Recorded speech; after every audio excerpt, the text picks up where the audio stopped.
Tamadidevam Purusho Puranam Tamalvarnam Sweetavataram Apar Sangsara Samundra Setum Bhajamahe Bhagavato Sarupam Yam Ravayannamanapetamakritvam Daipayano Virahaka Tarvajuhava Putreti Tanmayataya Tarvo Vinedhum Pang Sarvabhuta Hridayam Munimatusmi Hare Krishna Krishna Krishna Hare Hare Hare Ram Ram Ram Hare Bande Nandavajastrinam Padurenam Abhignasa Yasam Harikatha Punati Bhavanatrayam Yasam Harikatha Punati Bhavanatrayam. Gauriya Goshtipati Sri Srila Bhakti Siddhanta Saraswati Goswami Thakur Prabhupada told, there is a gulf difference between this material world and the transcendental world. Gauriya Goshtipati Sri Srila Bhakti Siddhanta Saraswati Goswami Thakur Prabhupada told, there is a gulf difference between this. Srila Bhakti Siddhanta Saraswati Prabhupada hat uns gesagt, dass es einen ganz großen Unterschied gibt zwischen der materiellen Welt und der spirituellen Welt. Also, was dazwischen ist, das ist eine Lücke von Blut und Fleisch.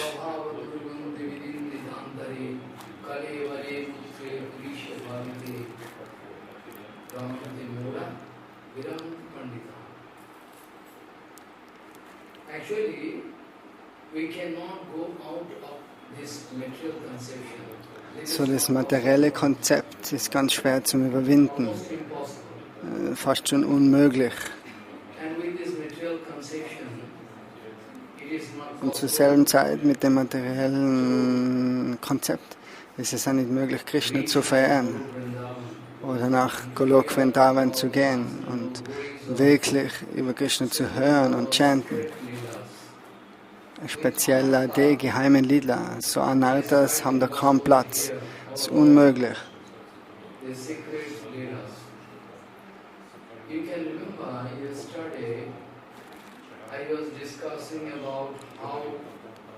So gestern hat er schon angefangen zu erklären, wie ein Sadhaka eben dann Geburt nehmen kann in Vrindavan als Tochter von einer Gopi, Vraja Gopi.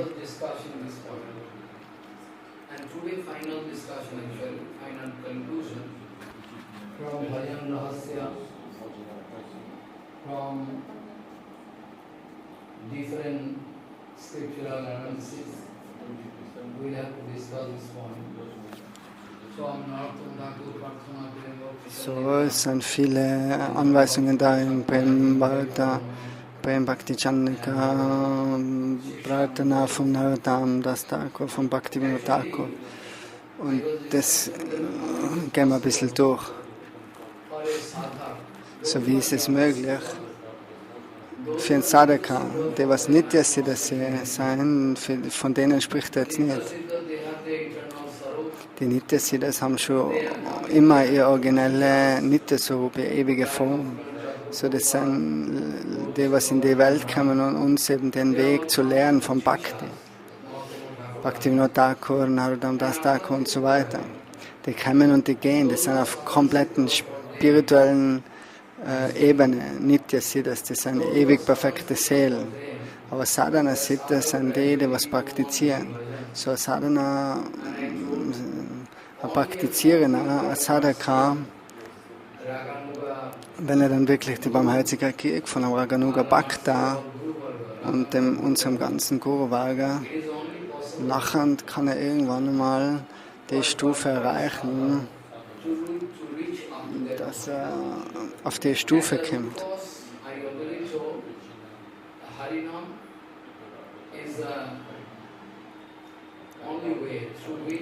So Harinam ist der einzigste Weg, mit dem du das erreichen kannst.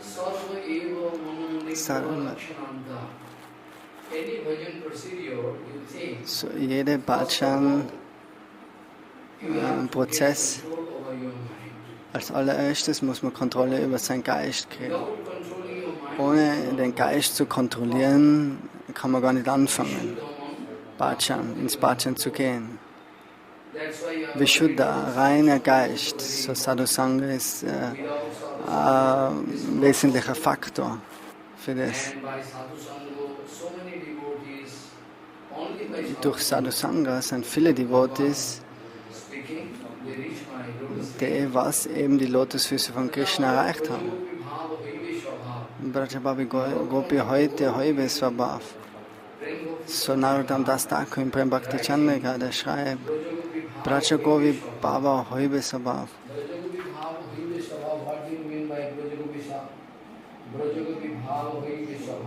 What do you mean? When Brajagopi Bhav become my habit. Not speaking. So wann kommt der Zeitpunkt, sagt Narotam Das Thakur, wenn wirklich die Gopi Bhav, die Stimmung einer Gopi, meine wesentliche Stimmung wird.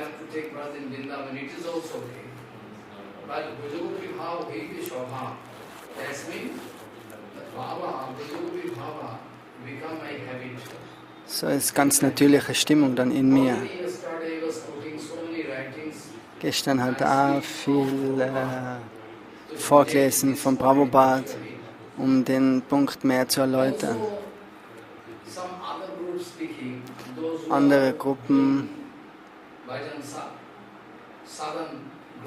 von Sadhana Bhaktas, die sprechen oder sagen, oder die kriegen auch ihre Identität, den Ort, den Seva, Vater, Mutter. So nach einer gewissen Zeit, nachher ist das eine normale Stimmung.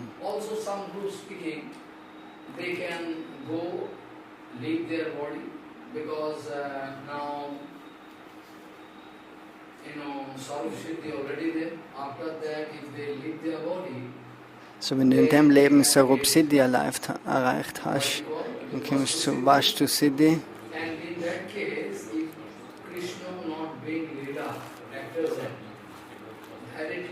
Wenn Krishna dann nicht in dem Goloka Vrindavan des Lila macht, dann kommt die Seele durch Yogamaya zu irgendeinem Planeten, wo im Krishna jetzt gerade sein Purva Vrindavan Lila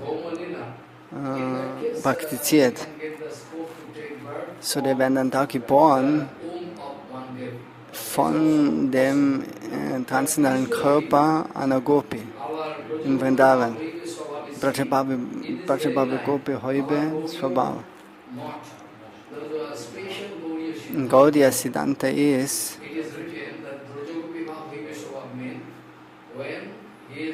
Brajabhavi Hoibe Svabhav, das bedeutet, wenn du durchs Bhajan wirklich höher und höher steigst, nachher kriegst du die ganze Information. Durch Nam Bhajan ist der schlussendliche Faktor, wo du alles realisieren wirst. Wenn du tiefer ins Nam Bhajan gehst. In seinem Herz wird das alles von allein kommen. Extern ist Nam Sankirtan und innerlich komplette Observation in der Stimmung.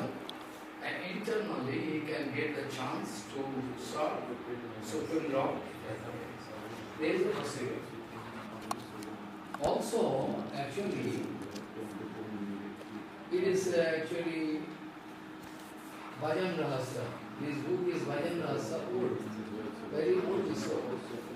It is actually edited by Srila Bhakti Kumar Purishana. So. and published by Madhavusini. Here also, what Purva speaking, what Also er hat ein kleines Heft, was sei Gurudev, die Einleitung zum Bhajan Rahasya.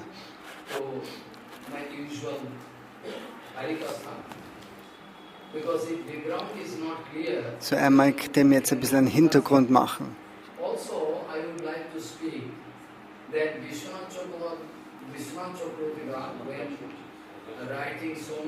So Vishwanath Thakur, der schreibt auch so viel Kommentare in dem letzten Vers zum Rasa Lila. Und dort entstehen dann viele verschiedene Konzepte. Aber keiner will den Punkt verstehen. Und er schreibt jetzt, oder sagt uns jetzt den direkten Punkt, was Vishwanath Thakur gibt. When he is speaking, then Shraddhanito means, I already clarified what you mean by Shraddha, 100% belief that Rasa Lila can, this kind of Lila can do all maximum, most benefit to me, 100%. So der 100%ige Glaube, dass das Rasa Lila, also das ist ein ganz spezielles Lila im transzendentalen Bereich. Und es kann Prema geben. Und die, was das nicht glauben, das sind sogar Nama-Paradis.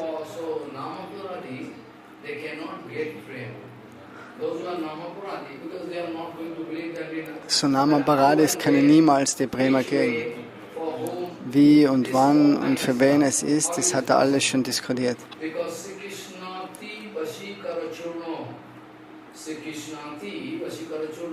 Sri Krishnati Vasikana Churna. Also das Lila, das Rezitieren von der Harikata ist ganz, ganz hilfreich, weil Krishna wird unter der Kontrolle kommen.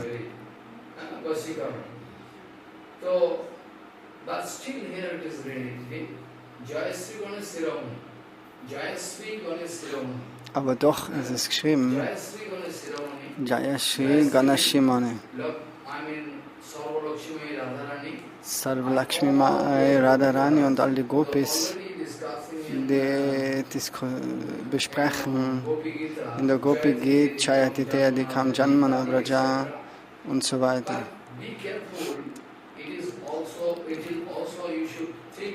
Aber du musst auch über den Punkt nachdenken, dass Lakshmi Devi kann das nicht kriegen, das stimmt.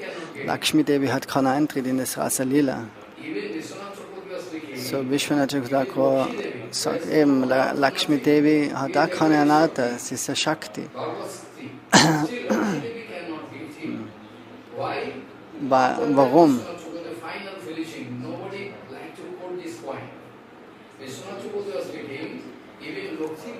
So Lakshmi Devi kann auch nicht das kriegen, weil sie eben nicht 100% Radharani und die Gopis folgt. Lakshmi.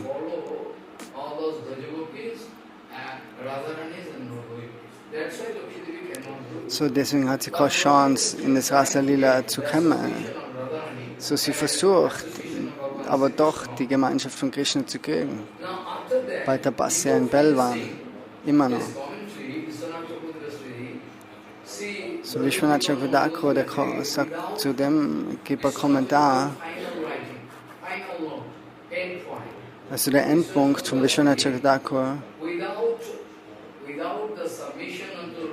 ist ohne die Zuwendung zu einer Vraja Gopi ist die Art von Prema sozusagen unmöglich.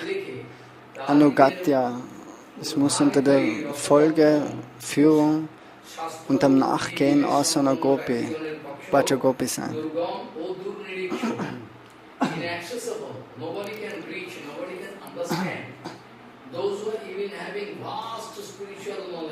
So auch diejenigen, was viel spirituelles Wissen haben und auch ein ganz hohes Bewusstsein schon. Shastra Buddhi und Vivek, Consciousness, Bewusstsein. Voll erleuchtet schon, aber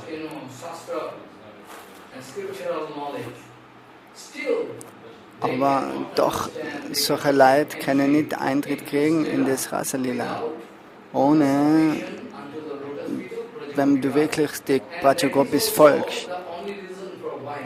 So, das ist auch der Grund, warum Lakshmi Devi keine Chance hat.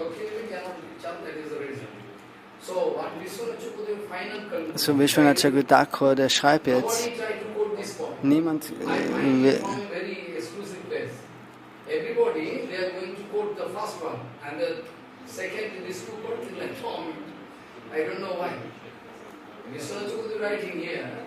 Niemand will den, jeder sagt den ersten Punkt, aber nicht den zweiten. So.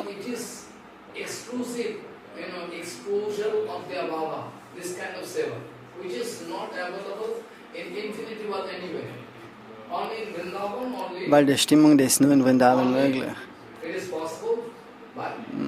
Bei dem Folgen von einer Vraja Gopi ist das möglich. Nur auf dem Weg. Nicht für jeden. So, this Rasa Bhatma is extraordinary, transcendental, what to speak, who is going to get vast spiritual knowledge and enough consciousness still for them also it is inconceivable. They cannot understand, cannot get entry. That is the final conclusion by Vishwanath Chakravarti. Follow.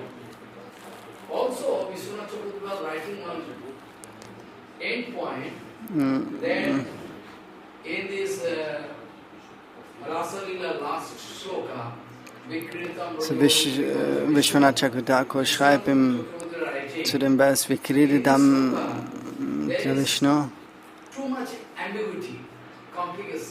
Also da ist so viel, das ganze komplizierte Vers.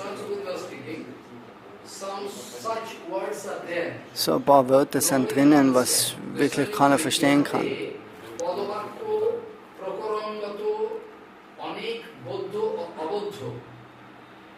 So many things you cannot understand. Vishwanath Chakravarti, in this writing, Vikridam Vajamudrividam Sloka, and other previous sloka regarding Rasa Lila, Yahate Padavakyo, I mean, what is Chanda, what is written there, Prokoramata, why it was used, why it is used there, and how possible to understand. Some words you can understand, some words. So der Vers ist extrem kompliziert. So viele verschiedene Sanskrit-Metas und Rhythmus und ist nicht so leicht. But here, due to lacking of time, and if I go on writing on this point, it will take volumes of pages, so I am bound to stop here. This way. Grantha Vistar Vai, because my writing can take a volume, big volume, so I am bound to stop here. This way, Vishwanath Thakur schreiben, dass er sagt eben, dass er jetzt mit dem Kommentar aufhört, weil es schon so ausgiebig wird. Das kann man so ausgiebig erklären. So Vishwanath Thakur hat schon am Anfang gesagt, dass jeder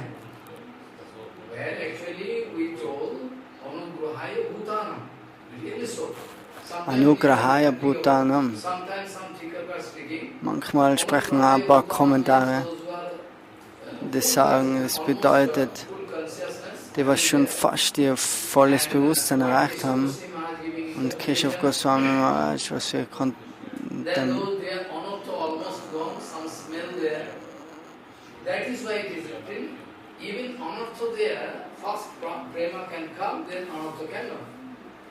So, Keshav Goswami,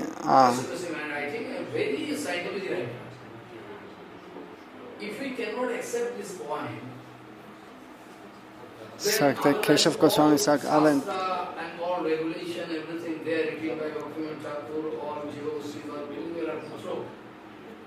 another point is there that man mean actually, I told you, if one pure man is there, pure man mean is actually pure man. Pure man mean there's no honor to nothing actually, but the man is a class man. So, wenn es eine Person gibt, die was fast schon komplett frei ist von Anarthas, wenn der von einem reinen Vaishnava hört, dann kann das wirklich so viel Effekt haben. Ich kann ein Beispiel geben, wie das Harinam Sankirtan, wenn das Harinam beim reinen Devotee chanted wird, Srila Bhaktivinoda Thakur im Jayavadana Saka. Da ist ein Vaishnava und ein Mayavadi, der sitzt da und einer chantet Sri Krishna Chaitanya Prabhu Nityananda. Und nachher weint er manchmal, lacht er manchmal, fliegt am Boden, geht wieder auf.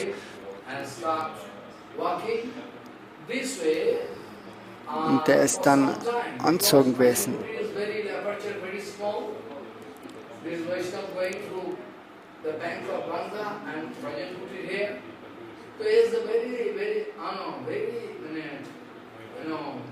Little scope actually. But still, that Mayavadi actually looking. So der Mayavadi hat den Vaishnava gesehen, so ekstatisch. Mayavadi Hoi Krishna Charana Paradi. Mayavadi Hoi Krishna Charana Paradi. Also die machen ein großes Vergehen gegen Krishna.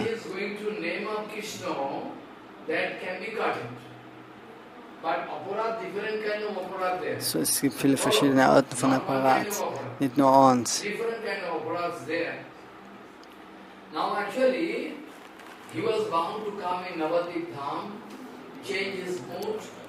Und derjenige ist eben dann nach Navadvip Dham gekommen, der Mayavadi. Und er hat angefangen, dem Vaishnava Dharma zu folgen und war erfolgreich, weil er eben so einen Eindruck gekriegt hat, oh, das will er auch, was der Vaishnava hat. So, es kann sein, wenn du so einen Vaishnava triffst. Aber ein Apparat und zu viele Anarthas da sein. Aber es ist schlimm, auch mit Anarthas. Keshav Goswami sagt, es bedeutet, dass nur ein Hauch von Anarthas vielleicht nur da ist. Wenn die jetzt hören von der richtigen Quelle, nachher kommt sofort Bremen in dein Herz und deine Anarthas, die werden rausgewaschen.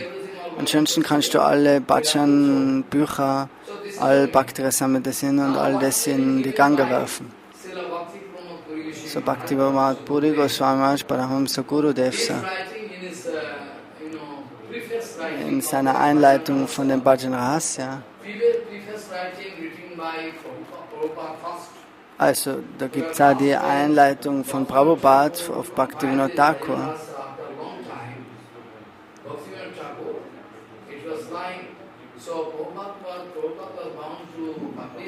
Prabhupada hat es wieder publiziert und hat ist im Swananda Sukha die Kunst gesessen in Gautam-Typ und hat einen Kommentar geschrieben.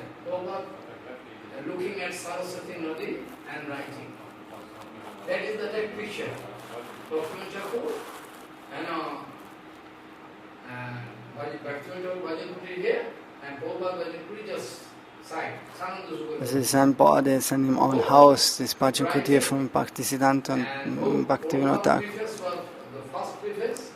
And second, when the second published by Srila Madhavusri Maharajji, in that case, Gurubhaktam writing one preface, in which he is writing so much. If I go on reciting, it will take a long time. I am going to speak with gist. Not long, because I have to start this. So many things to discuss. So Sai Gurudev Bhakti Brahma Puri Goswami, der hat eben das Koti Kantu, Haha Kantu, Kamal Kim Karum, Chaitanya Chandana. So mit dem Vers fängt an, Shri Bhakti Marga Iha Koti Kantu. Really, very, very inaccessible. You cannot get entry into it.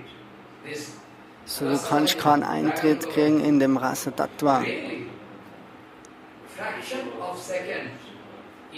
Jede Fraktion von einer Sekunde.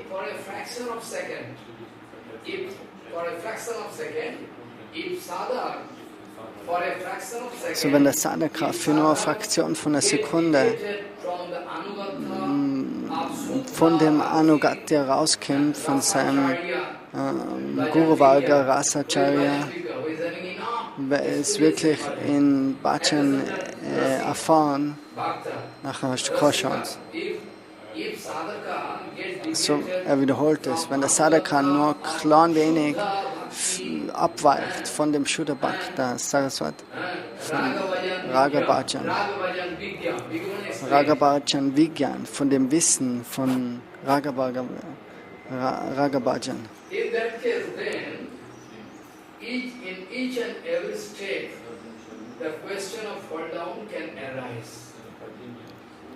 Dann kann in jedem Moment kann man runterfallen vom Bhajan. Raganuga GuruVargas, what is instruction given by your GuruVargas, if really fraction of second, Khanamatra, if sadhak get deviated from the anugata of Suddhya, Bhakti,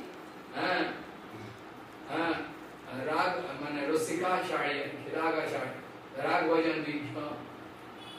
In that case, in each and every step, the question of fall down can arise. Will arise, not can. So, then in each and every step, the question of fall down can arise. This exclusive mark of Ragavajan is very rare. So der exklusive Weg vom Raga Bhajan ist ganz, ganz selten. I don't know they are following their GuruVarga or not. I have no right to speak that kind of comment. But what GuruVarga was not right. When they are quoting one sloka from Chaitanya Charitamrita, most of them doing this, most of them. They are quoting this sloka. So viele sagen den Vers von Chaitanya Charitamrita. Adi Lila 3:15. It is from Chaitanya Charitamrita Adi Lila 3:15. It is written, Vidhi Bhakti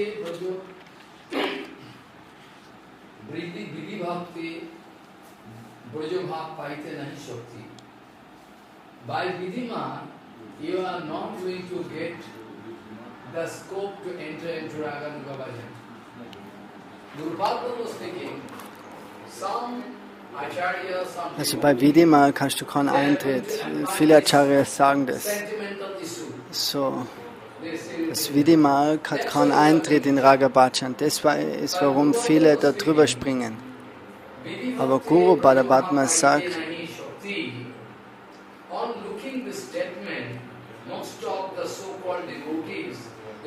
Sai Gurudev sagt, viele wollen über den Punkt springen, in eine imaginäre Siddhadeha, eine Einbildung von einem spirituellen Körper, in dem man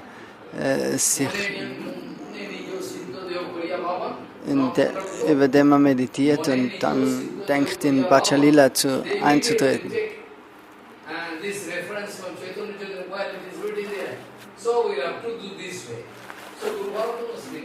So die sagen ihm, es ist geschrieben Chaitanya Charitamrita, aber Guru Bhadabhatma Bhaktivinoda Puri Goswami sagt, dass das nicht der Weg ist. Das ist eine künstliche Herangehensweise, was so viele machen, imaginär.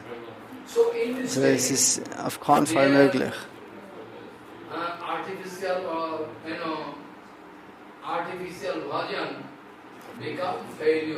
So, die haben keine Chance. So, man muss ganz, ganz vorsichtig die Stufen akzeptieren.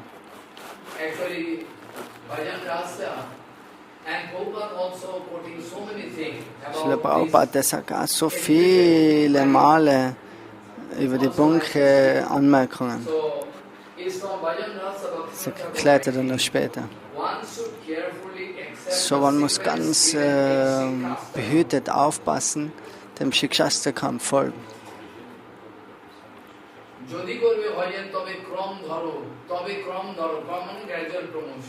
So das Shikshastakam ist der Weg.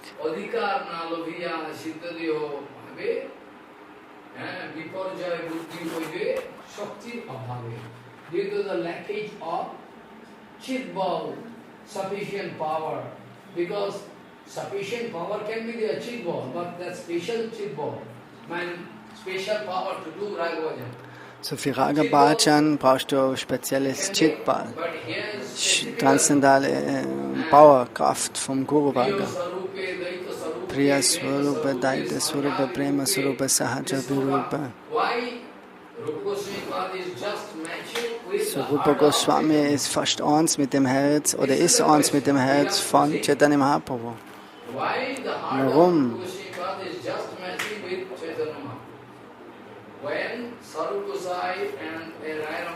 So wenn Swarup Gosai und Roy Ramanandi, der fragt ihn,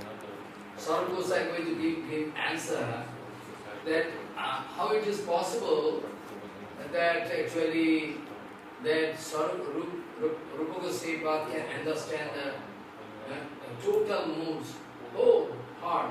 So es ist wie möglich, dass Rupa Goswami eben die ganze Stimmung von Mahaprabhu versteht. Und die Devotees sagen, das ist, weil er eben die volle Kripa hat von Mahaprabhu. Ansonsten könnte er nicht das Herz von Chaitanya Mahaprabhu erkennen oder wissen. Aber da gibt es nichts geschrieben. Die Beschreibung von dem Herz von Mahaprabhu ist gar nicht da.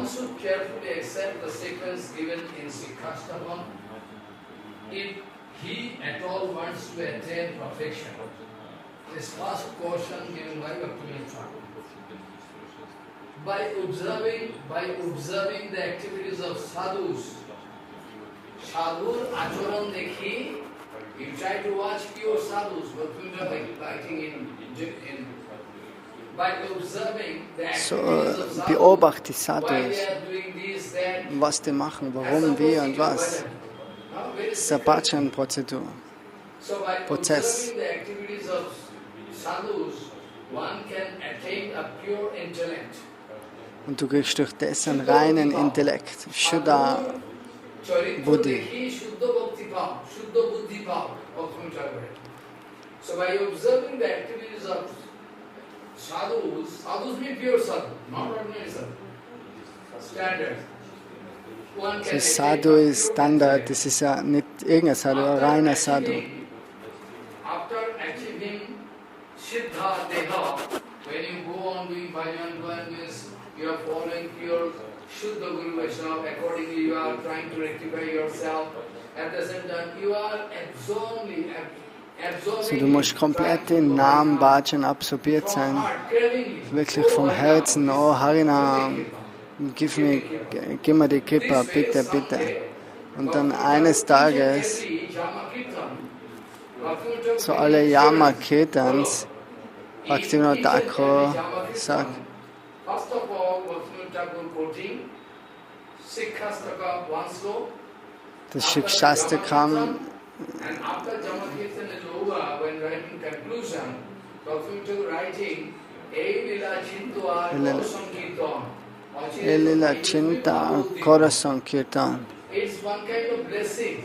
So, das ist eine Blessing, eine Segnung von Bhaktivinoda Thakur. Es ist nicht, damit wir fanciful ein Leben leiten können, sondern die Prozedur ist, also du musst komplett ein Interesse kriegen in Harinam. Lila Chinta Korasam Kirtan.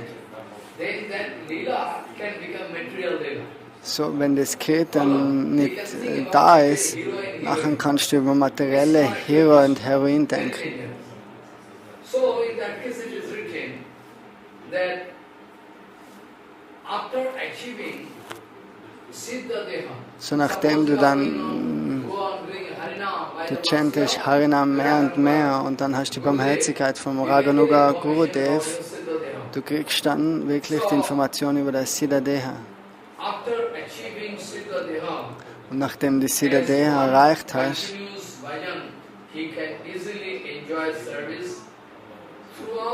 Nachher kannst du den Service anfangen, Tag und Nacht, im Dienst von Radha und Krishna. So, wenn der erfolgreich ist,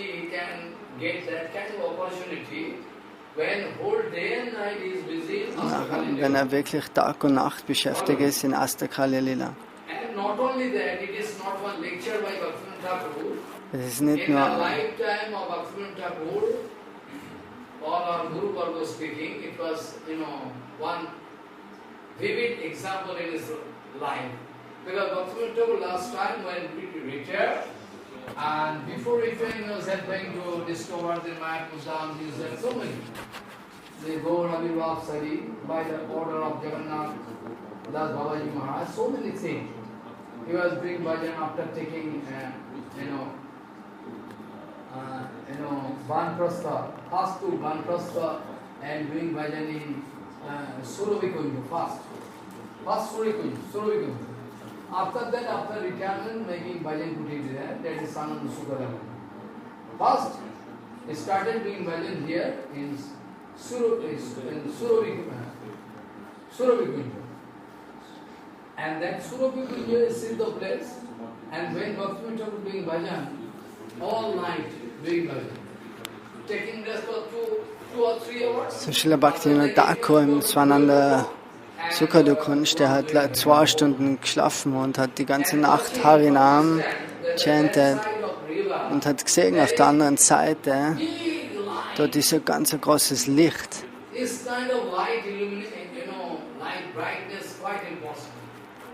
That Bhaktivinoda Thakur usually watching. After that, Bhaktivinoda going and doing some investigation how. Und nachdem wollte er nachfragen, was geht da vor sich, was ist das Licht?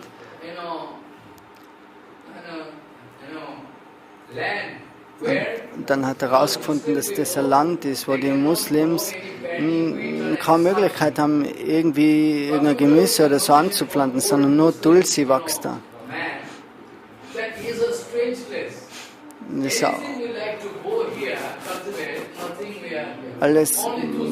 Nichts kann wachsen da, nur Tulsi, ganz egal, auf wilder Wald von Tulsi-Pflanzen. Und Jagannath Das Babaji Maharaj ist dann später gekommen und hat identifiziert, dass das der Avibhav, der Erscheinungsort ist von Chaitanya Mahaprabhu vor 500 Jahren. So, Bhaktivinoda Thakur hat das in seiner Meditation gefunden, gesehen. So, was er sagen will.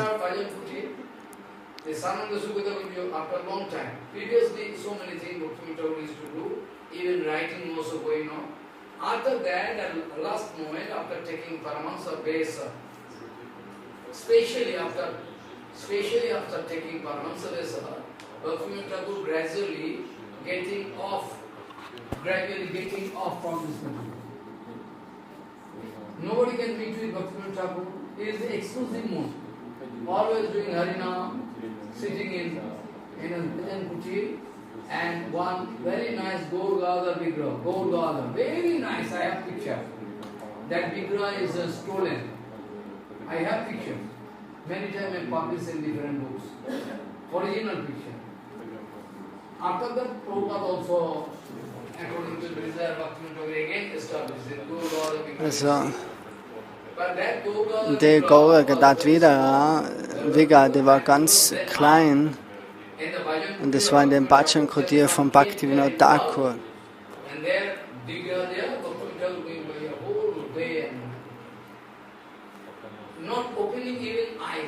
So, der hat nicht einmal die Augen aufgemacht.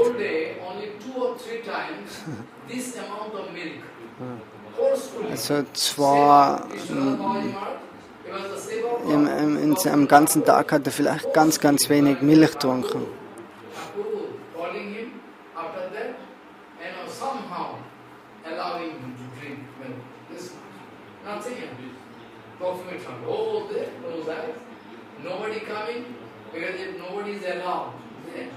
So keiner kommt dort. Der Srila Bhaktisiddhanta Saraswati Prabhupada, wenn der wen gesendet hat, dann ist er manchmal eben raus aus seinem Bhajan Kutir.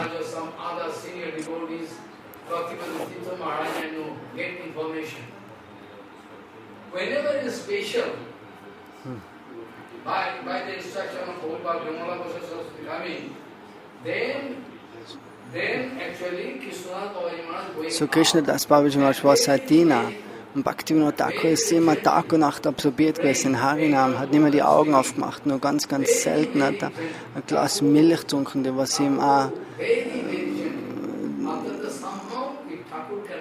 Und wenn wer gekommen ist, nachher ist Krishna Das Babaji Maharaj ganz, ganz langsam zu ihm hingegangen und hat berührt.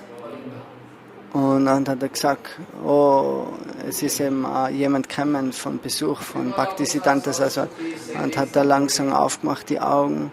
Und dann ist er eben runtergekommen.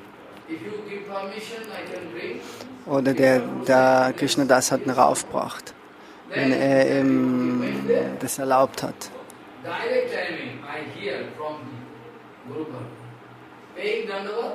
After that he said, when I get up and look at Thakur, it was strange. Also diejenigen, die sich dann verbeugt haben vom Bhaktivinoda Thakur und dann wieder aufgestanden sind, dann haben sie verstanden, haben sie gesehen, oh, die haben dann das Gefühl gesagt, dass wie Bhaktivinoda Thakur, der röntgt, also mit ganz einem tiefen Blick hat er genau in sie eingeschaut in ihr Herz. That when actually usually Bhaktivinoda Thakur used to stay in Saman, just before that, Purva speaking, this Bhajan Rasa was compiled by Srimad Bhaktivinoda Thakur. So Bhaktivinoda Thakur hat das Bhajan Rahasya zusammengestellt. So in dem Buch hat er einen Hinweis gegeben, seine Methode vom Bhajan. Bhaktivinoda Thakur wanted to give an indication of his own bhajan method.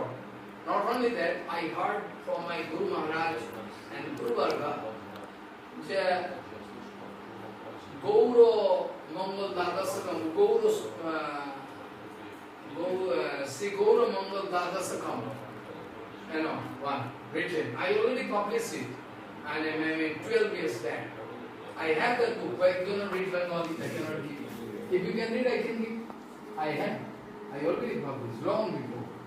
Then in that book, Ashtokanin Bhajan of Bhaktivinoda Thakur, when and how Bhaktivinoda Thakur expressing different kind of moods and doing bhajan. It is that writing Bhaktivinoda Thakur combines everything.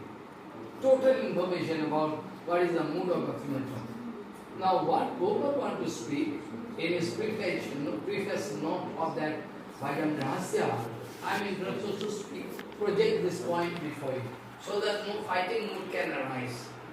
So this Bhajan Rasa was compiled by Srimad Bhaktivinoda Thakur. In the form of this book, he has given a hint, indication of his own method of bhajan. So in dem Buch hat er aufgezeigt seine eigene Methode von Bhajan. His sincere followers, so dass seine ernsthaften Folgenden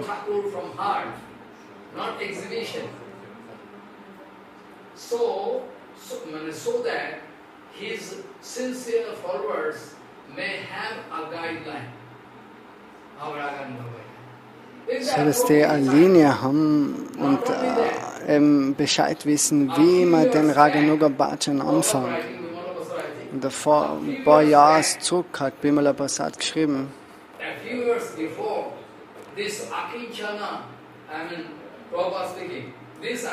So Prabhupada drückt das, oh, der Akinchana selber hat Bhaktivinoda Thakur beobachtet, Tag und Nacht, wie er Bhajan gemacht hat. Und er war erstaunt.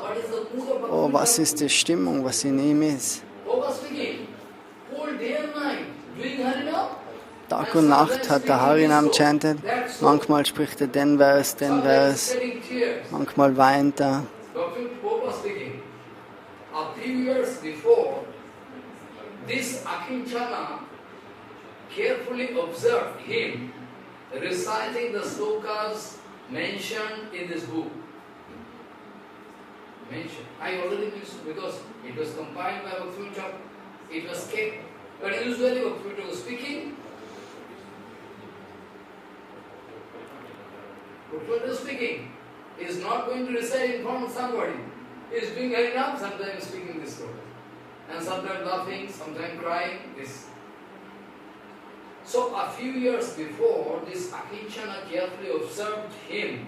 So, Srila Bhaktisiddhanta hat ihn genau beobachtet und da die Verse aufgeschrieben, was er chantet hat. At the same time, he was realizing overwhelming, ecstatic love of Godhead. Not only speaking. So, Srila Bhaktivinoda Thakur war voll mit Gottesliebe. Ganz ein starkes, hohes Gefühl. Die Haare sind hochgestanden, die Tränen sind geflossen, manchmal hat er gelacht. Keiner war da, er war allein, nur Saraswati hat ihn beobachtet. So, at the same time, he was, Bhaktivinoda Thakur was realizing overwhelming, ecstatic love of Godhead. It was really surprising. While revealing the secrets of bhajana, what do you mean by bhajana? Was bedeutet In Bhajan? one sense, if somebody asks you, what do you mean by bhajana? Was bedeutet What is the Bhajan? answer? In one word, because we are not, elevated devotee. See, one word we like to answer. So, was sagst du jetzt? Ein Wort, was Bhajan bedeutet? Wirklich Guru und Vaishnava zu folgen, das ist Bhajan. Danach sind so viele Definitionen, aber das ist der Anfang. To follow your Guru Vaishnava is bhajan. Because I don't know what is bhajan. After that, when you get elevated, you can automatically find the Sarupa, Guru Vaishnava, everything. Then you have the right to write that way, that to search So Bhajan bedeutet wirklich Guru und Vaishnava zu folgen. Lord is bhajan.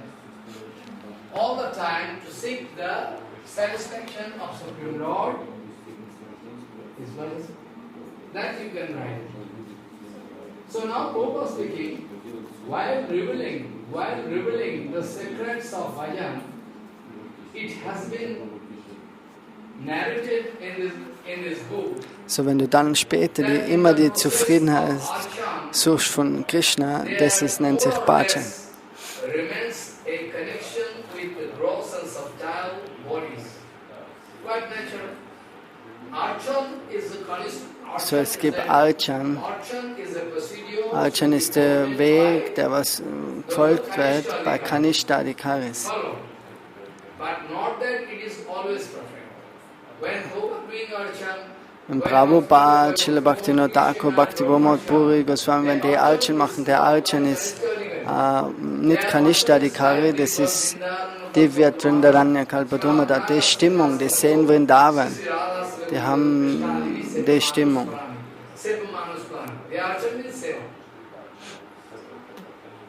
So, Baba speaking, while revealing the secrets of bhajan, it has been narrated in this book that in the process of archan, there more or less remains a connection with the gross and subtle bodies. Right, you are?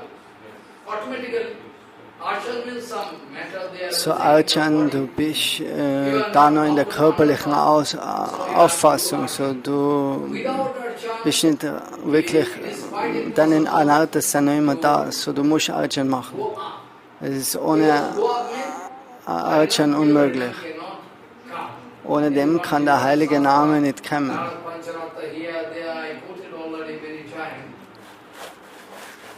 So, it is written that Yes. Jenu janma satair purvam.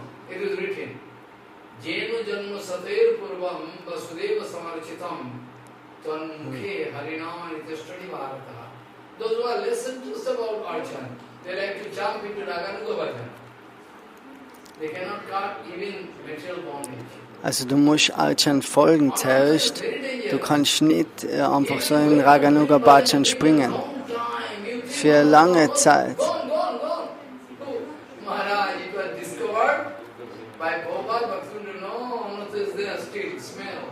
So, Anarthas sind so viele da.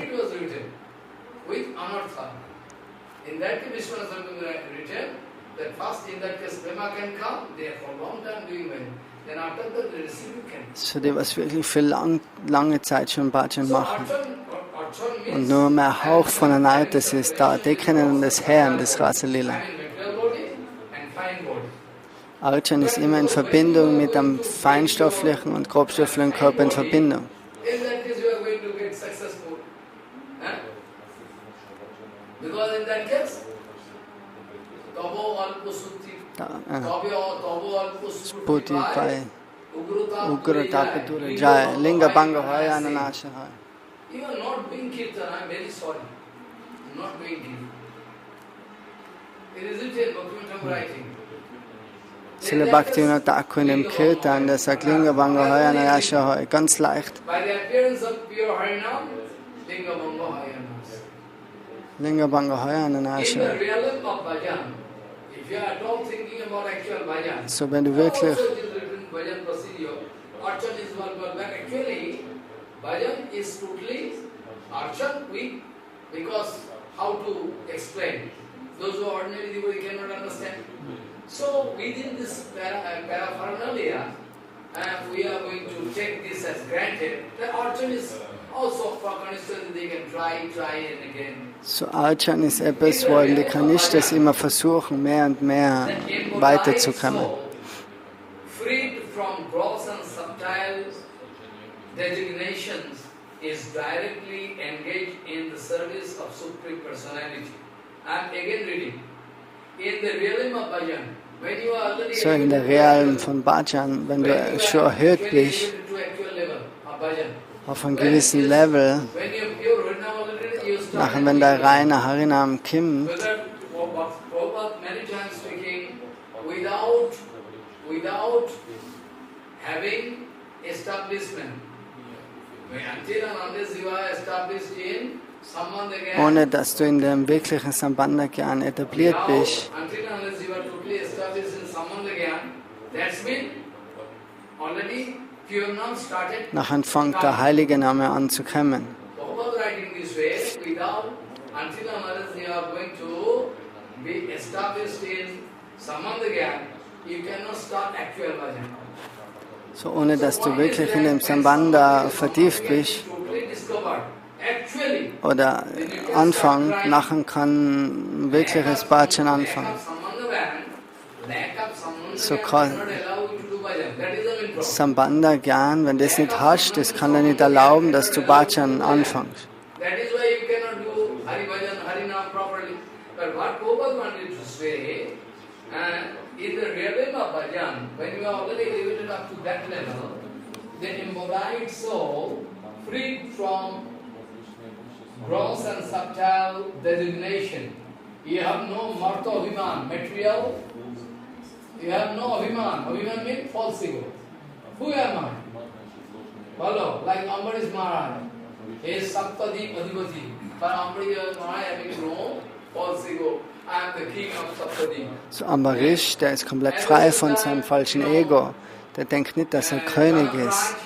Oder Janakraj. Raj is Rajarsi, Raja Rishi.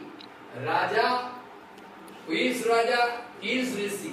That is Raja. Also Raja Rishi. Rishi, Rajarsi. That Rajarsi is so powerful, so powerful. Der ist so powerful, Instruction to sannyasis. dass er Anweisungen geben kann zu Sannyasis. Rishis, they are coming to get instructions. Big Rishi Munis, they are coming to take instruction from whom? Also große Munis, die sind zum Janak Maharaj immer gegangen, um Anweisungen zu kriegen. Janak Maharaj ist so eine große Persönlichkeit. Er hat kein falsches Ego.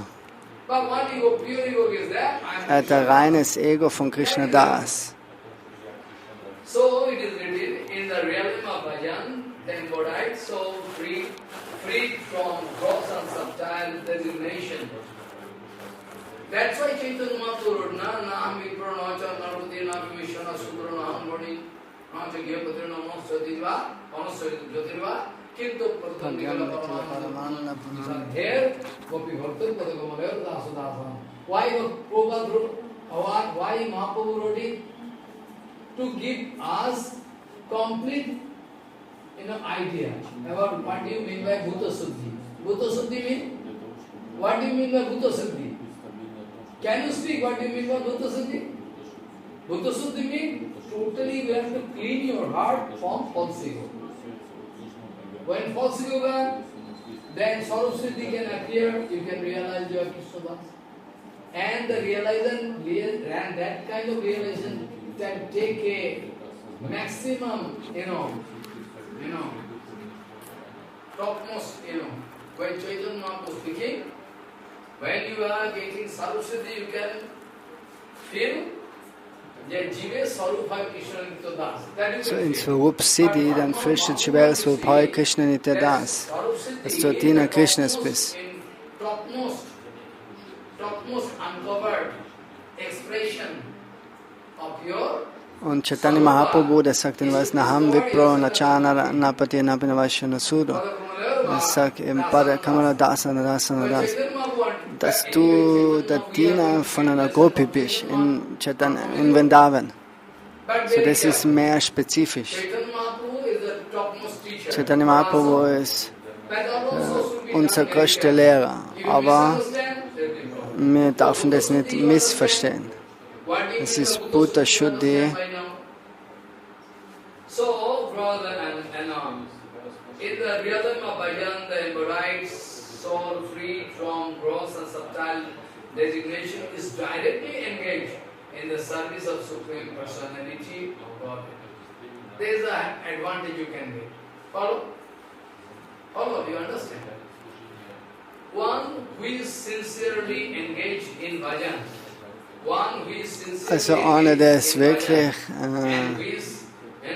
ganz tief ins Bhajan geht und frei wird von allen materiellen Identifikationen und durch dann seine spirituellen Sinne, also die, was heraus sein aus dem materiellen Konzept, who is completely free from all material designation, realizes through his spiritual der realisiert dann die ganzen Dinge durch seine spirituellen Sinne. Er kriegt ein Aprakita Deha. That I told now from Krishna Bhakti Sudhapana Deho Daike Vishyate Tesam Panchabhautik Dehopi Panchabhautik Dehopi Sachidananda Rupa, who is completely freed from all material designation, realizes through his spiritual senses something which is beyond material sphere. He is getting some aprakita anubhati. In that case, he is not going to get material anubhati out of his bhajan. Follow what is it? The realization that he achieves brings him in proximity of the jnana tattva. So I wanted to speak repeatedly that those who are big, spiritual leaders, still, if they are not established in jnana tattva, they cannot come out successful. Same thing as speaking, diversity of stock.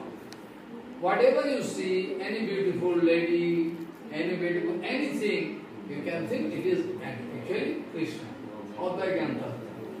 The realization that he achieves brings him in proximity of the Jnana Tattva.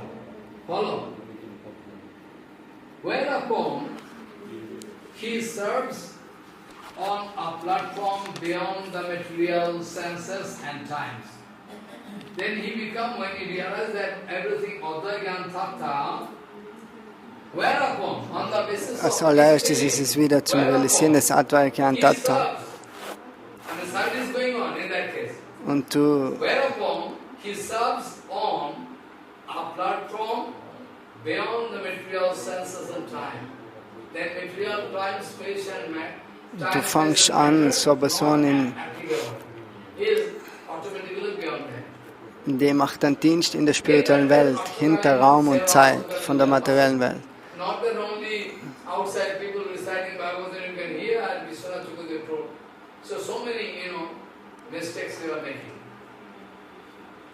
So beyond these material senses and times, automatically, the distinctive knowledge revealed by Guru to the completely faithful person, who is 100% inclined unto the lotus feet of one Tattva Jnani, Rasik Acharya, Guru, what speaking? Und du musst voll in der Linie sein mit dem Tattva Gyan Rasik Acharya. Through which you can 100% realize everything of the Gyan Tattva. Follow?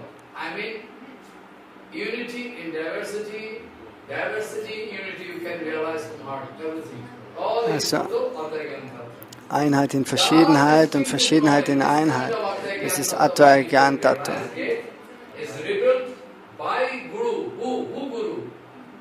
So das gibt das Satguru.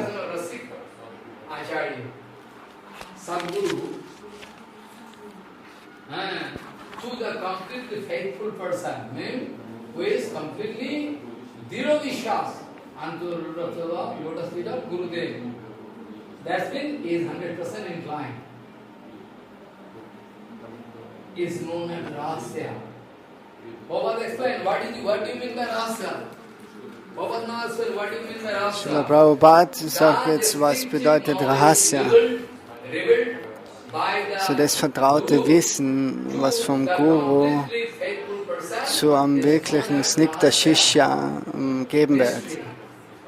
So zum hingegebenen Schüler.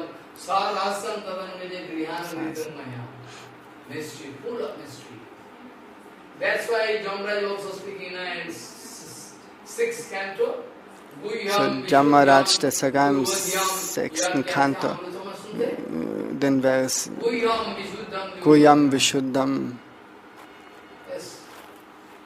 Guyam, topmost secret. Guyam Vishuddham, topmost secret. And Durvadyam, you cannot get entry. Too much ambiguity, complicacy from outside.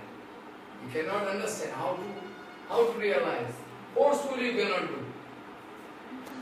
Und durch eigene Gewalt kannst du nicht das erreichen. Du kannst nicht die Blume öffnen, bevor sie öffnet. Sai Gurudev hat immer gesagt, Raganuga Bhajan ist, du musst jeden Schritt weinen. Rupanuga Bhajan, Raganuga Bhajan means you have to cry all day and night, cry and cry. This is called Raganuga. So das ist Raganuga Bhajan. Crying is also, you are lucky because if you are going to cry for Krishna, not a matter of joke. So, this is actually called Bhajan Rasa. Das nennt sich dann Bhajan Rasa. When you are going to get the key, top secrets of Bhajan procedure, everything from your Gurudev. Wenn du den Bhajan-Prozedur von deinem Gurudev kriegst. Don't make any mistake. That's why I started with this sloka by Purva. There is a gulf difference between these children. Full of conception of blood and face. Nobody can go. Nobody can go. So, in the Bhakti Rasamrita Sindhu, Purva speaking, so in the Bhakti Rasamrita So den Bhakti Rasamrita Sindhu, während die 64 Arten von Sadhan Bhakti beschrieben werden, dort ist gesagt,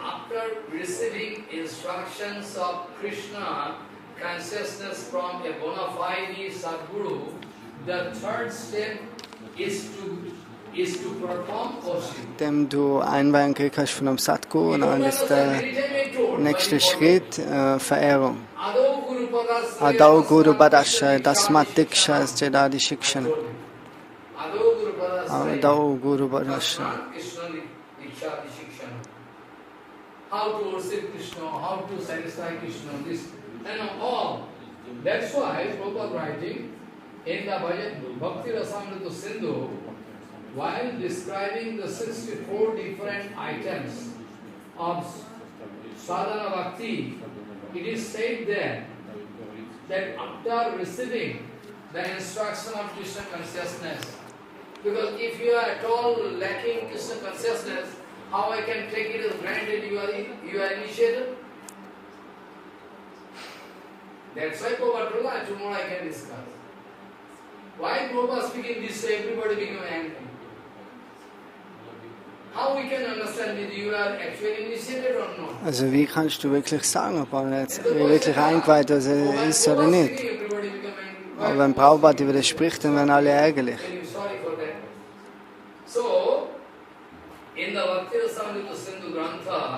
Bhakti Rasamrita Sindhu Grantha, in dem Buch, wo die 64 Arten von Sadhana Bhakti beschrieben sind, dort ist gesagt, dass nachdem du die Anweisungen gekriegt hast, um Krishna Bhajan von einem Sadguru, nachher fängst du an, Arjan Verehrung zu machen.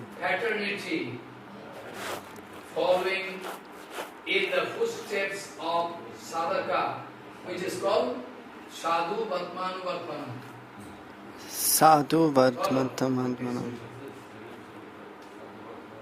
This to follow pure Sadhu Guru Vaishnava, what do you mean?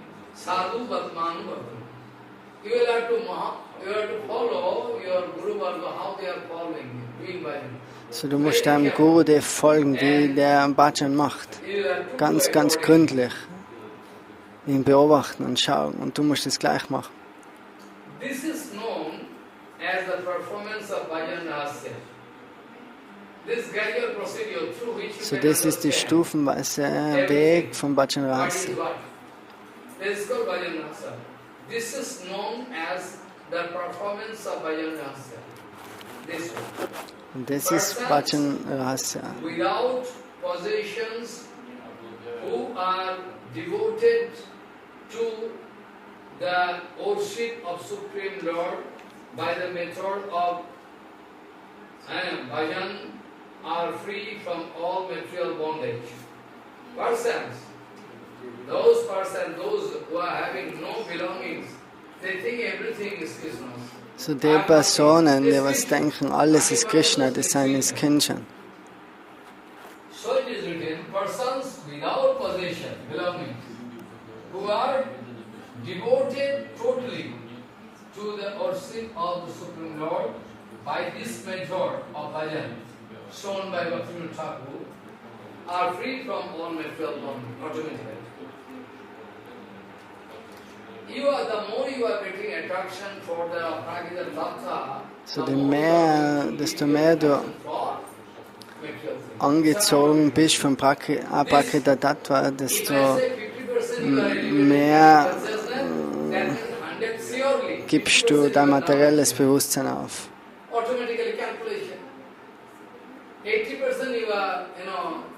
So wenn du jetzt 50% Bewusstsein hast, nachher, oder 80, dann sind aber doch 20 noch materiell.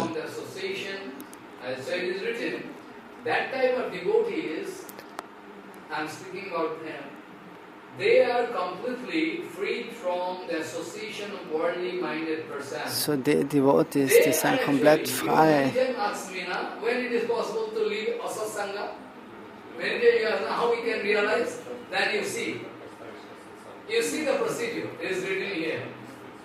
Wie kannst du von Asatsanga frei werden? So diejenigen, die was dem Prozess folgen, die können das dann realisieren. Die Sensibilität, die kommt, das ist Satsanga, das ist Aprikata, das ist Prakita, materiell. So, die wissen das in jedem Moment dann. So, die sind dann komplett frei von Asatsanga. Vishaya Sangha.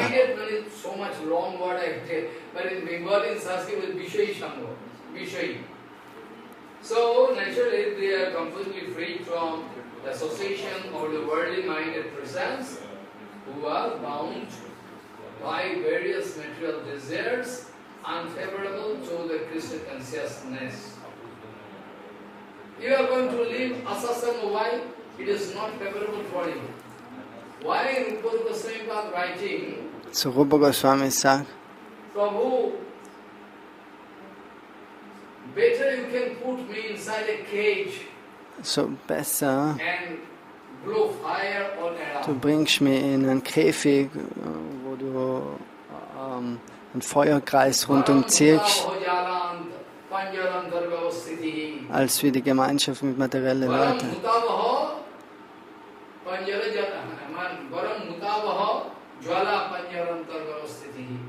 Better I can stay inside a cage and all around fire going. I can get so much suffering. Still I can bear. But still, don't allow me to do any asasana, visheshanga, I don't like. So you feel that kind of sensitivity. What kind of sensitivity you are going to get? Then you can realize how to have. Then you can understand gradually how what is nam, what is Raganuga GuruVargas, not a matter of joke. So wenn dann they are completely freed from the association of worldly minded persons. Also die Personen sind komplett frei von materiellen Personen oder weltlich eingestellte Leute, die was nur irgendwelche weltlichen Wünsche nachlaufen. So die Devotees, die wollen nichts mit denen zu tun haben. Das nennt sich Asatsanga. Asatsanga. Joshi Sangi Sangha and Krishna Bhakta are. Follow what I say. Joshi Sangha means many times I discussed before. Only then does the propensity to serve the Supreme Personality every moment throughout the 24 hours Ashtakali Lila manifest. Not forcefully. But writing, only then, in this moment, when you are... So in so einem Moment, nachher manifestiert sich das Ashtakali Lila. Only then does the propensity to serve the Supreme Personality every moment throughout the 24 hours, 24 Ghanta, Ashtakal Lila manifest. Not before that. You cannot translate this one. Not possible. I am reading. You see. Only then does.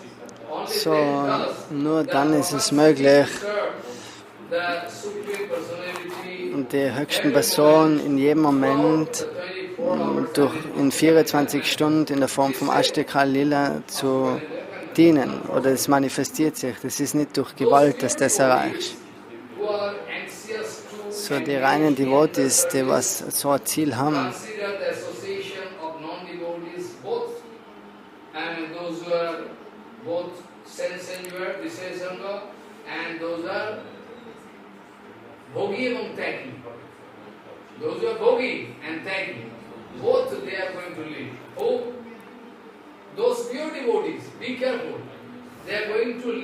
so die reinen Devotees. Es gibt Bogis oder Tyagis, aber die reinen Devotees,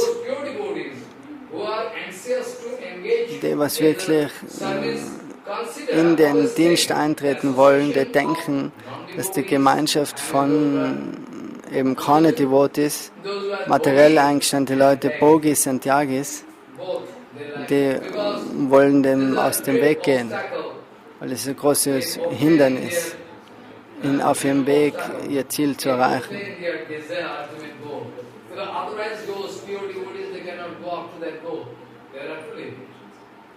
Those causes of desires other than Krishna, those who are having their desire So, diejenigen, was keinen anderen Wunsch haben, die was nur Krishna dienen wollen,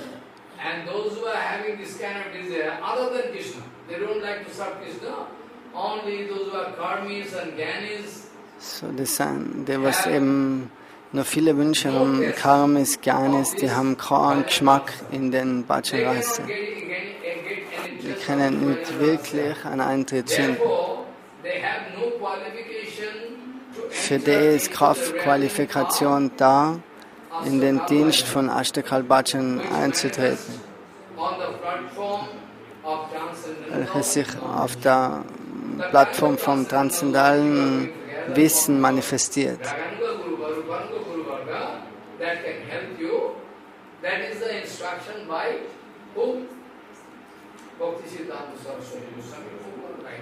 So, das ist die Anweisung von Srila Bhaktisiddhanta Saraswati Prabhupada. Die Schlussfolgerung jetzt von dem Ganzen ist, so,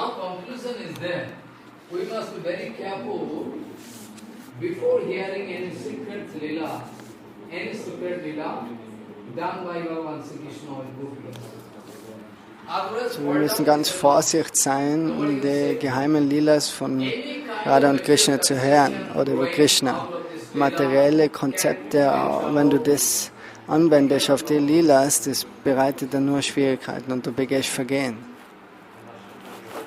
So now in this Davinsho Thai, before entering into this Lila, we must understand that there is Bhagavan Sri Krishna going to this kind of transcendental Lila for our, very Anugrahaya Bhutana. But if you misunderstand, that is great problem. Also das ist ganz behütet zu nehmen. Wenn man es missversteht, dann kommt man in große Schwierigkeiten. Sukadev Goswami. Hemante Patame Masi Nanda Brojo Kumarikaha Cherur Havishwam Bunyanaha Kaktayam Archanam Vratam. What reason actually? So Sukavacho, Sukha Goswami speaking. Hemante Pratame Masi Nanda Brojo Kumarikaha Cherur Havishwam Bunyanaha Kaktayam Archanam Vratam. This it is written. Hemante Pasame Masi, first of all, I should clarify this point, that when Sukadeva Goswami speaking Bhagavatam, out of his ecstatic feeling, he is explaining, but sometimes seriality broken. Seriality broken. I told na Karya Lila, before that part Lila, I already. Also manchmal ist Sukadev Goswami, wenn er das Bhagavatam aufsagt, ist es nicht in der Reihenfolge. So nachdem das Govardhan Lila fertig ist, dann passiert das Lila eigentlich, dass Krishna die Kleider stellt. Aber Sukadev Goswami beschreibt bevor.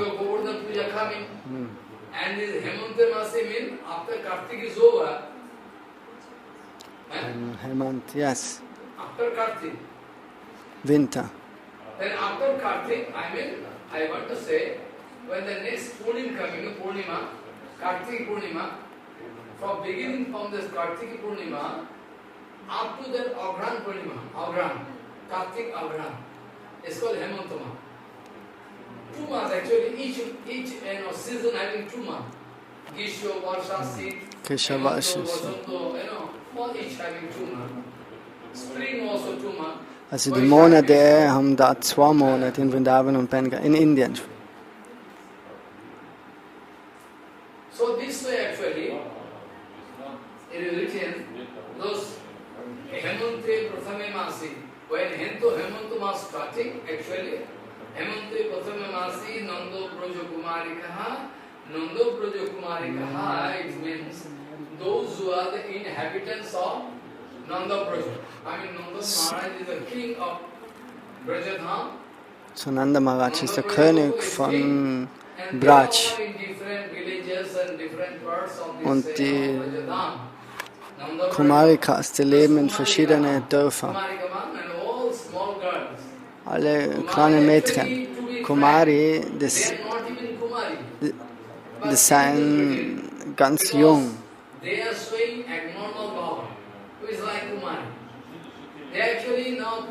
So, das sind vielleicht 4, 5 Jahre.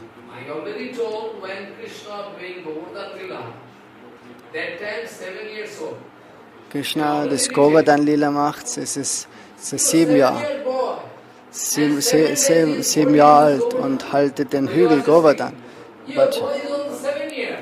So die Brajavasi sagen, oh, der Junge ist nur 7 Jahre alt, aber der hebt den ganzen Govardhan hoch.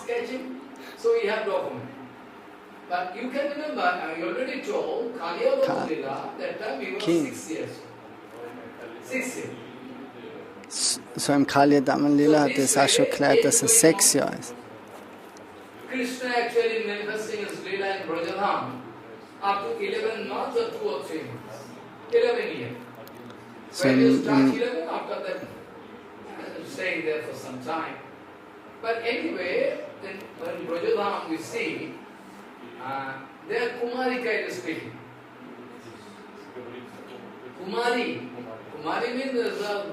Kumari bedeutet ein bisschen älter, aber dort ist geschrieben Kumari, aber der Alter ist erst bei 4, 5 Jahren.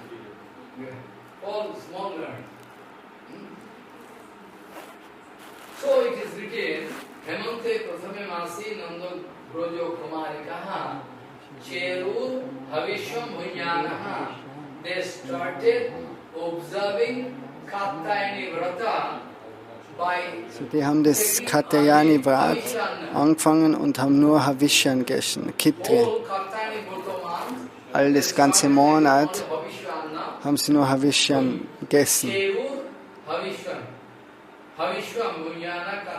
Havishyan, Bunjana, Katyani, Archana Vratam. So, die haben das Vrat gemacht.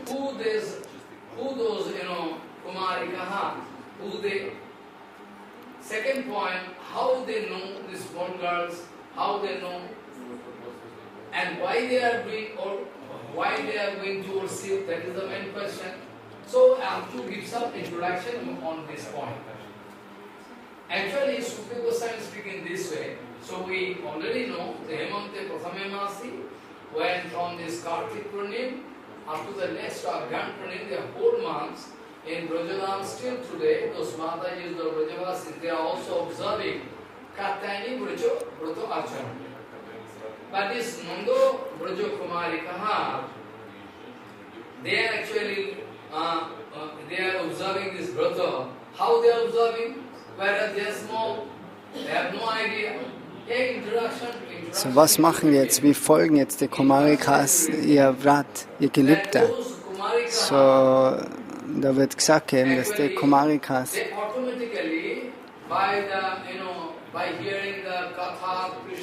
Nachdem, dass sie schon so viel Harikatha gehört haben von Krishna, im ganzen Brajadam redet eben jeder über Krishna. Manchmal sehen sie Krishna und Radharani.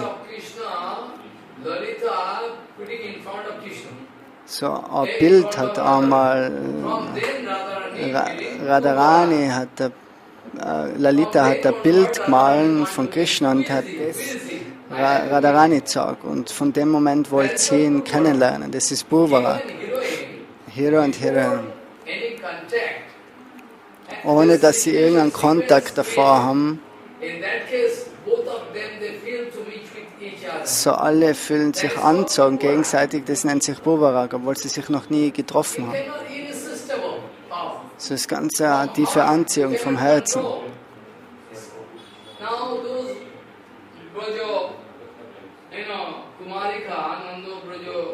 Kumarika, they are feeling tremendous attraction from Krishna on hearing his, Lila and his, abnormal, extraordinary qualities, everything, and all beautiful, feature. But what to do? They want to get the association of Krishna, not association. They like to get Krishna as their husband. So, die wollen Krishna als den Ehemann, die Kumarikas. Sie sind aber erst 4 oder 5 Jahre alt. Wie kann das die Eltern organisieren mit Krishna? speaking, then Churakaran, Munji Bandhan, Paita, I mean, this kind of initiation was not done, so no question of marriage. So, but they are feeling irresistible. So die fühlen sich so angezogen von Krishna und wollen ihn als Mann oder wollen ihn heiraten, aber sozial ist das nicht möglich. Die Eltern würden sie nie mit Krishna verheiraten, so jung und in den Umständen. Aber sie fühlen sich so angezogen von Krishna.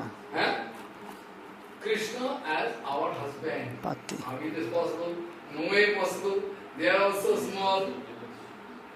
In that case, they are actually discussing with each other. So die fangen es an, über das zu reden. They are unique.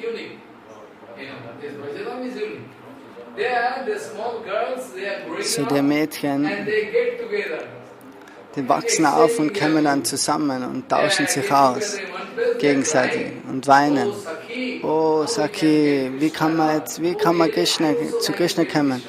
Ich will auch Krishna zu meinem Ehemann. Ja, und alles sagen das Gleiche. Sie treffen sich am Ufer der Yamuna. So viele Gopis. Countless, I say, because in Nityodam, you cannot calculate, but you can think. You cannot think.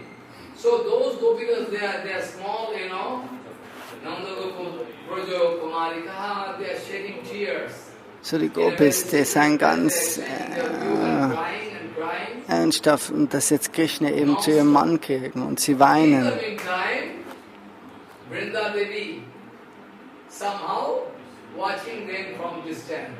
Und Vrinda Devi beobachtet sie, und Vrinda Devi kommt zu ihnen und sagt, oh, ihr habt alle dasselbe Interesse. Und Vrinda Devi sagt, ich kann auch helfen.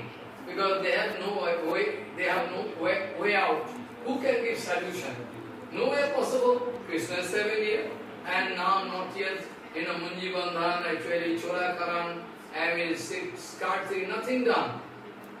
So Krishna ist noch nicht in dem Alter, wo er verheiratet werden kann, ist nicht möglich. Der Krishna ist noch nicht einmal Gurukul gegangen. Nanda Baba könnten nie die Hochzeit arrangieren so. Aber die Gopis sagen, die Kumarikas, oh, wir müssen Krishna zum Mann.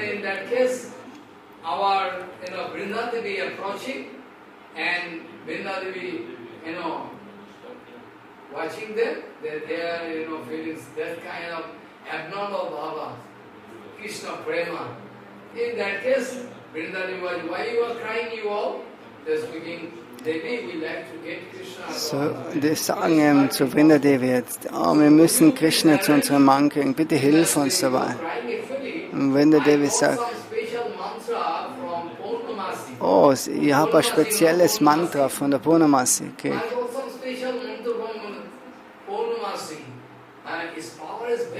Es ist ganz große Kraft in dem Mantra. So, wenn du das machen kannst und Katyayani verehrst und das Mantra aufsagst, nachher wirst du Möglichkeit haben. Du wirst erfolgreich sein. Okay, sag uns das Mantra.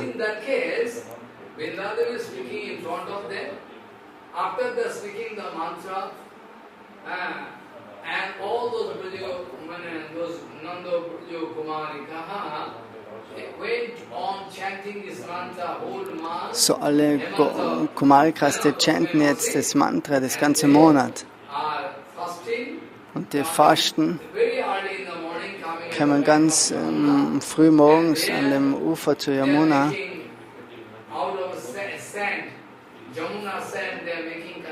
Und aus dem Yamuna-Sand machen sie Katyayani und sie verehren sie und opfern ihr die Blumen, Räucherstäbe und so weiter. Jeden Tag. So, gar die Familienangehörigen wissen nichts, weil sie ganz früh am Morgen gehen. Um 3 in der Früh keiner was, die Eltern schlafen und die kommen zurück wieder, bevor die anderen aufstehen.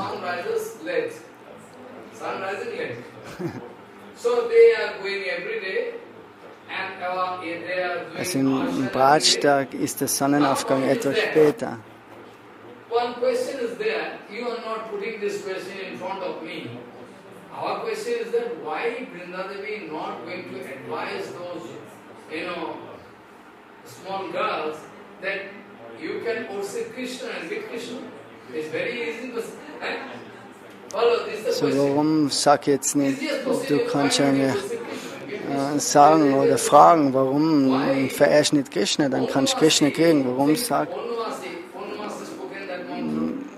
SBde sagt, mit dem Mantra von Purnamasi kannst du Krishna erreichen. Warum ist das so? So Krishna ist Ananta Brahmananath.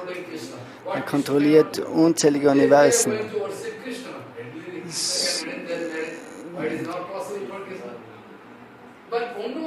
So, wenn Sie Krishna verehren, können Sie ja Krishna kriegen. Alles ist möglich für Krishna. Aber Purnamasi, die denkt sich, die Gopis, die haben niemals das Konzept, dass Krishna der höchste Herr ist. So, die denken, das ist Nandas Sohn, Nanda Gopakumar.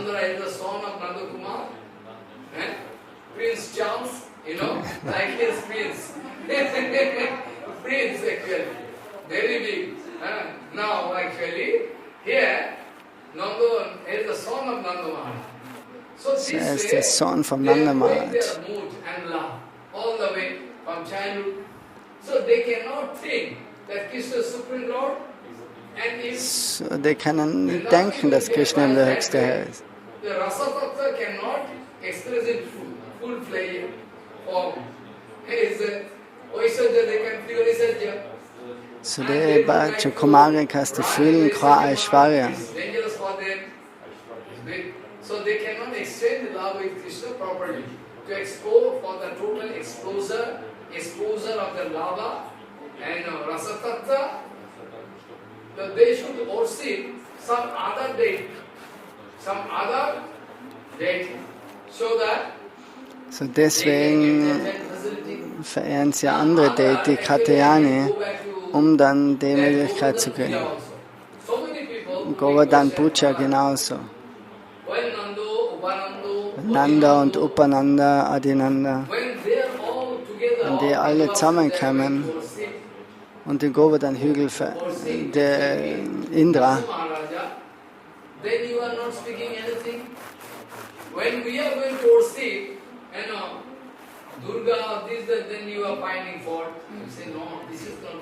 so wenn die Brajavasis Durga feiern oder Indra und so weiter, ist das was anderes als wie materiell in der Welt.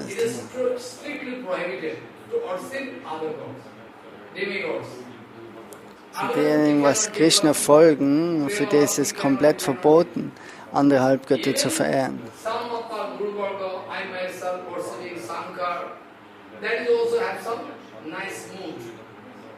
Zum Beispiel die Verehrung von Shankara, die sehen wir auch so Vaishnavanam Yadashambhu. Wir sehen den nicht als separaten Gott und du kriegst was, du betest, dass du irgendwelche materiellen Dinge kriegst dann. So, die Gopis, die verehren auch Gopeshwamadev. Oder die Brajavasis, die feiern Indra Maharaj.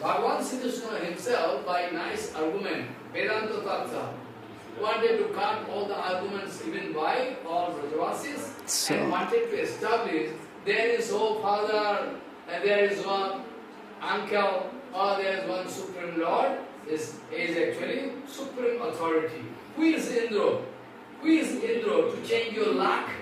So Krishna gibt dann so viele Argumente, das ist eben das Lila von Govardhan, wo dann sagt, sein Vater und die Brajavasis, dass sie doch in Govardhan-Hügel verehren sollen, nicht Indra.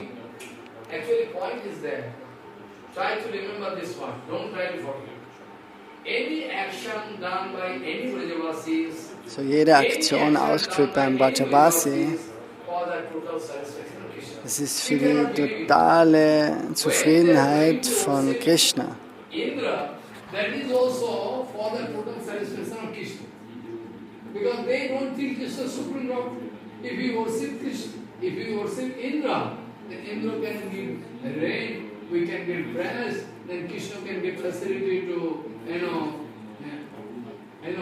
and posture. Posture means all. Weil wenn sie jetzt Krishna verehren, Indra verehren, die Brajavasis, das machen sie ja zur Zufriedenheit von Krishna, weil sie dann eben Regen kriegen, die Kühe können das Gras essen, sie können Milch kriegen von den Kühen, Ladus machen, Süßigkeiten für Krishna. So das ultimative Ziel ist immer für die Brajavasis, damit sie Krishna zufriedenzustellen. Warum Sachima, die verehrt Ashashtima?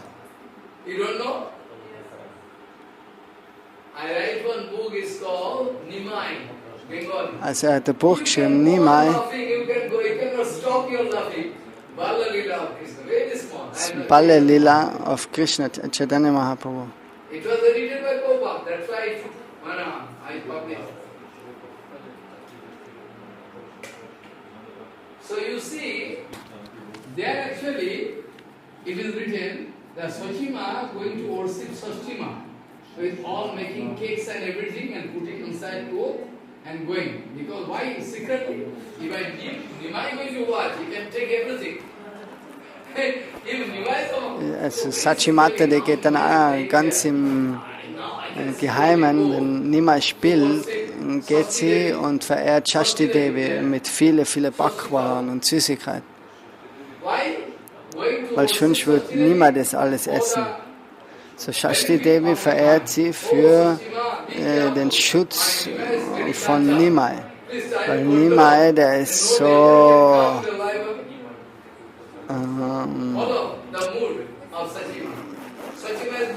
Alausburg, so.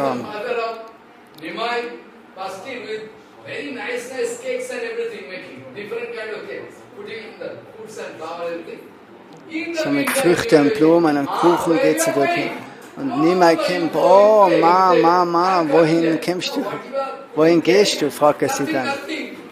Wow, was hast du da unten drinnen? Nix. Geh weiter, spiel. Nein, ich will jetzt schauen, was du da hast.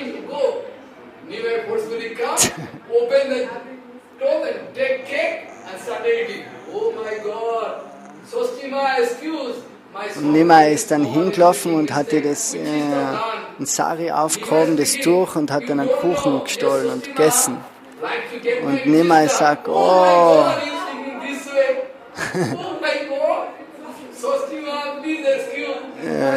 bitte entschuldige mich, Shastima.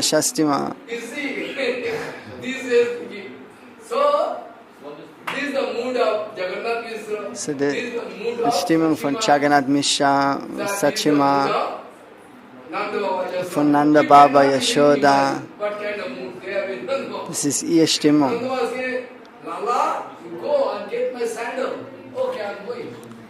Getting the sandal in head, you cannot get sandal, so small. Oh, nice, make the sandal. So Supreme Lord can do anything.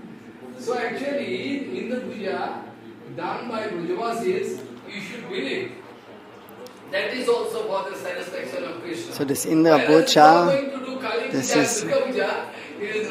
das ist auch für die Zufriedenheit von Nimai oder Krishna. Aber unsere Verehrung in der Welt, oder wenn materielle Leute Kali verehren oder Shashti, nachher wollen sie nur materielle Dinge, das ist ganz was anderes. Das ist nicht für die Zufriedenheit von Krishna.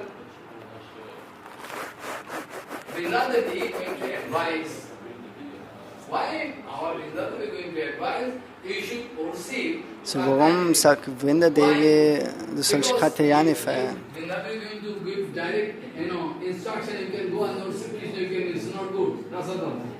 So, going to advise them that you can worship Katyayani, Jogmaya Shakti.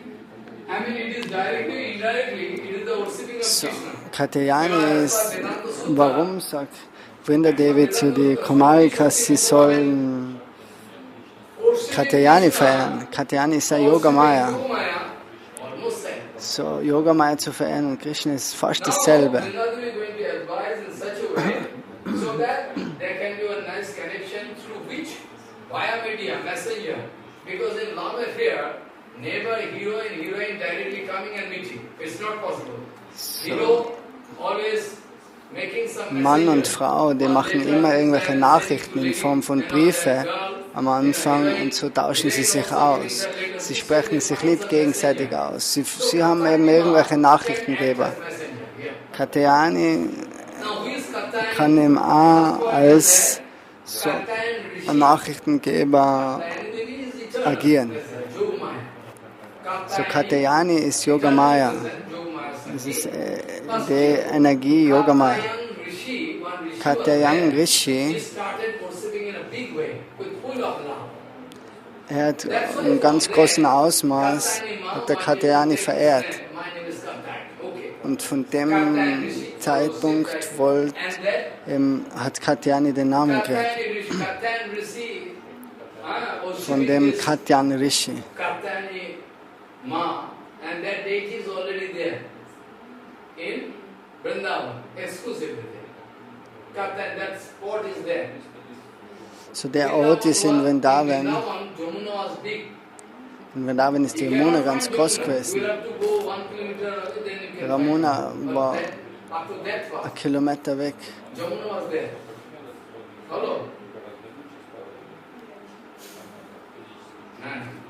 This actually, Vrindavan is going to advise such a way they can get a messenger through which they can get this facility. So here, how they are, observing this brata, Aplutyambasi Kalindya Javante Chodite Urne Kritva Pratikritim Devim Anarshur Nipo Saikritim. Here Rajan, Parikshit Maharaj, Sukdev Goswami speaking, every day they are going to take bath very so jeden Tag nehmen sie ganz, ganz früh ein Bad, bevor die Sonne aufgeht. Im Hemanta-Monat, Kartik ist schon fertig und es ist ein ganz kaltes Wasser, aber doch, weil sie voll mit Liebe zu Krishna sind, für sie fühlt sich das nicht kalt an.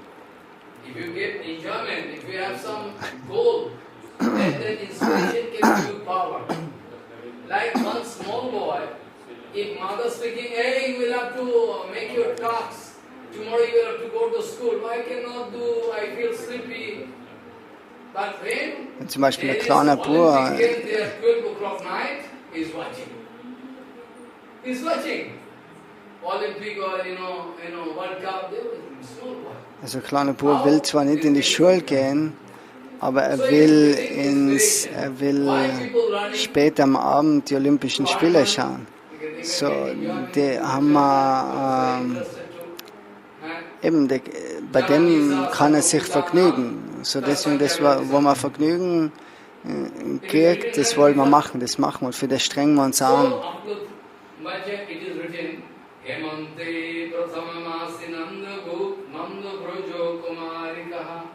Chero Ravisham Vayana Kattayani Archanamratam.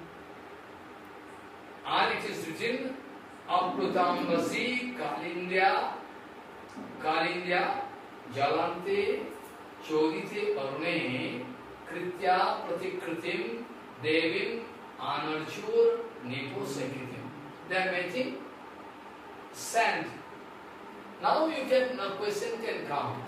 How they are going, they are coming very swiftly from long distance after they are taking bath. So, die kommen von einer langen Distanz, die Kumarikas. Die machen dann eine Katyayani-Form aus dem Sand. Wie ist das möglich? Ein Deity, wenn du ein Deity machst, es braucht eine lange Zeit. Yes. You have seen Vaishnavi Devi. Vaishnavi Devi you see? In Himachal, Vaishnavi Devi. Some Sila is there. Here also if you go to our Purnamasi, here, Purnamasi, Puramatala, you can find some Sila. You cannot be. Also das ist ein Shila. Follow. So they are going. Vaishnavi Devi ist in Himachal, ist aber Shila. Purnamasi, genau, Yogamaya, Sashila. So, die machen jetzt die Kumarikas, die machen die Murti aus dem Sand.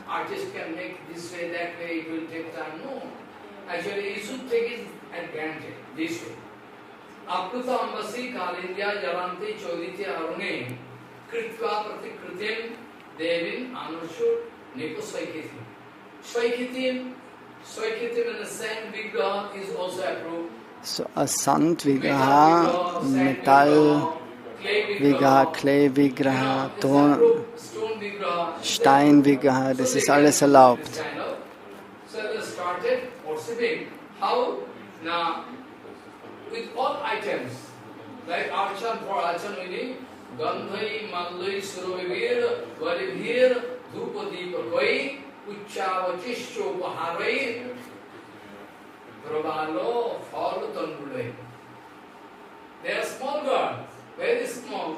So, das sind ganz junge Mädchen, aber die organisieren alles. Alle verschiedenen Arten. Gandamala, Blumengelande, einen feinen Geruch, Parfüm, und dann verschiedene Früchte und Dieb.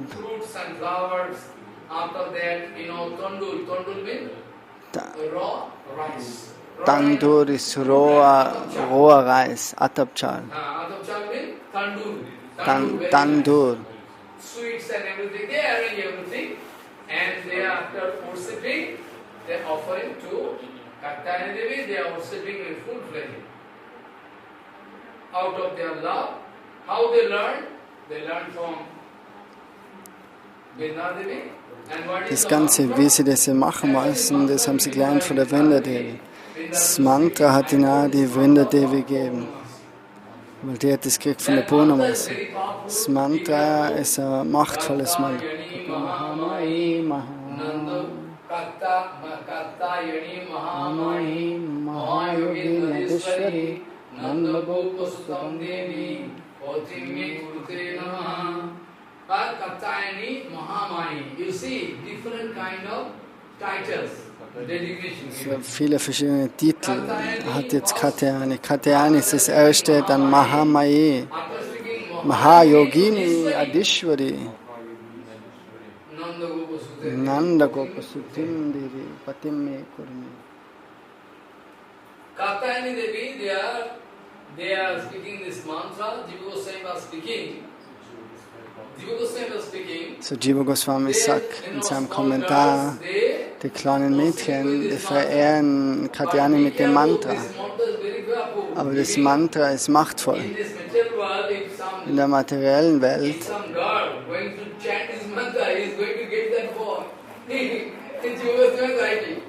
wenn ein Mädchen das Mantra chantet, dann kann sie ja den Hero kriegen. Das ist sehr gefährlich.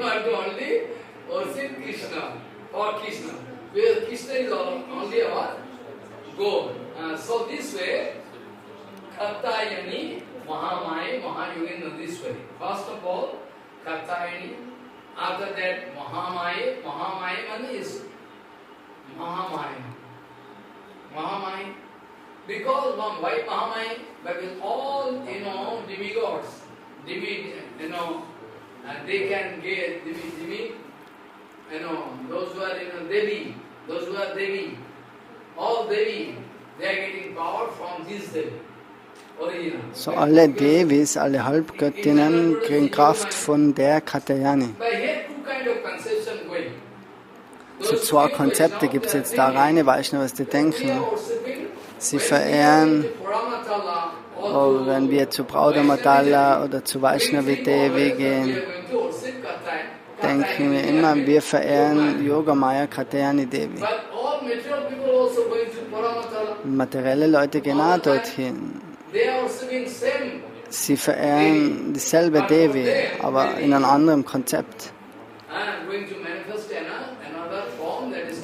So für DE manifestiert sich Devi in der externen Form Und die Vaishnavas, die sehen Katyayani und Yogamaya in der innerlichen Form, Yogamaya.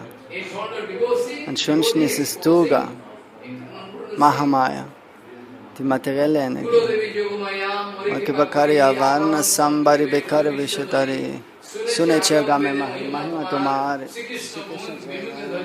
Samsar Krishna Samukha Jai Tare Mukti Kore Shoka Boy Nishkapata Hai Meta Tachai. You read in your whole life or you jump to Ujjal? Never. Never. Never read. Kuladevi Yogamaya, Bhaktivinoda was speaking. Kuladevi Yogamaya, Vakibakariya Varna Sambari Bekara Vishatari. Because all infinity Brahmanda, So alle die ganzen Brahmandas, under your robe, das ist in deinem Bauch. Du bist die Mutter, Kula Devi Yogamaya. Avaran Sangrive, don't try to put coverings, to try to clean the covering. Try to take off the covering screen so that I can get chance to meet with Krishna. Kuladevi Yogamaya, Muraki Bhaguri, Avaran screen should be taken off from my eyes. Kuladevi Yogamaya, Muraki Bhaguri, Avaran Sangrive Tumishodi, Sunechi Agam Vede, on Agam Nigam Veda, I heard already your glories. Sunechi Agama Vegetama. That you are going to give punishment those who are averse to Krishna. Paranmukh, Vimukh. Sunechi Agama Mahima Tuma. Sri Krishna Vimukha Tare Samsara. You arrange material family life for those material. So du organisierst materielles Familienleben für materielle Leute. Sri Krishna Vimukha Dori Karao Samsara. But still, Sri Krishna Samukha kann man Mukha haben. Aber bei der Barmherzigkeit von Guru und Vaishnava, die was das Gesicht in die richtige Richtung wenden, zu Krishna, denen hilfst du. Krishna Vimukha Samsara.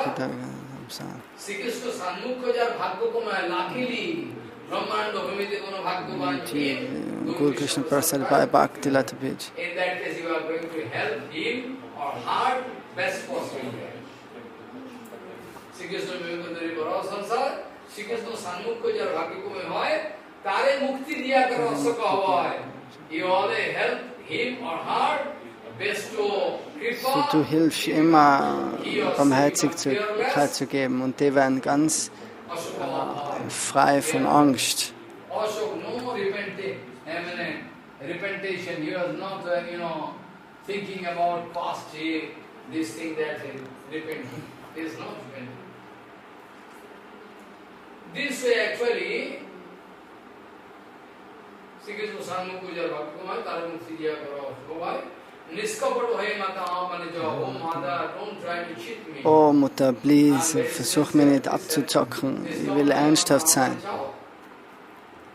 This way, So Shila Yogamaya More Kripa Kori Agodya Chambari Bekare Vishadari.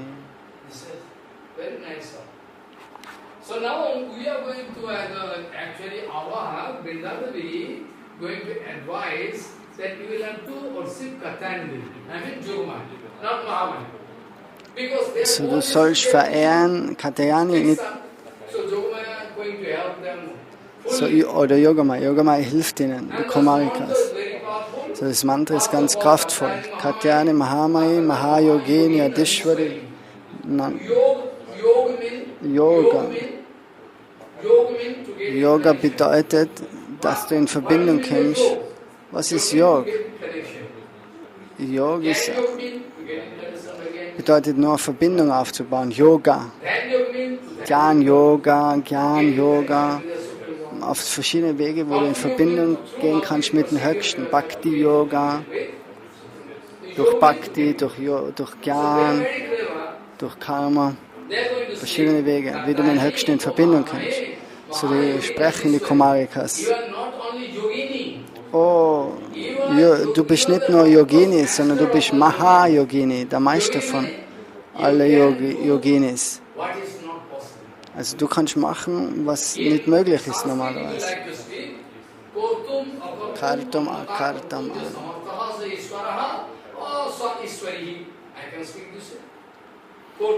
kartam akartam annata kartam samartaha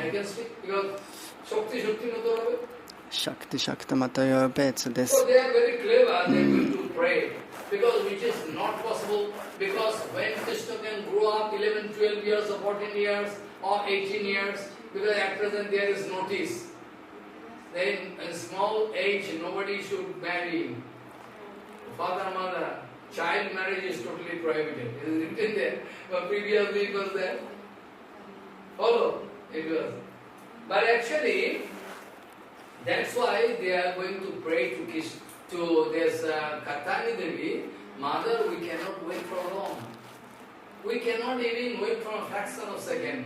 And it is possible for So die jungen Mädchen, die sagen, also, wir können nicht warten, du bist Mahayogini, du kannst uns das Unmögliche ermöglichen. So, du kannst uns mit Krishna zusammenbringen. Alle Yoginis, die kriegen Kraft von dir, du bist ihr Herrscherin.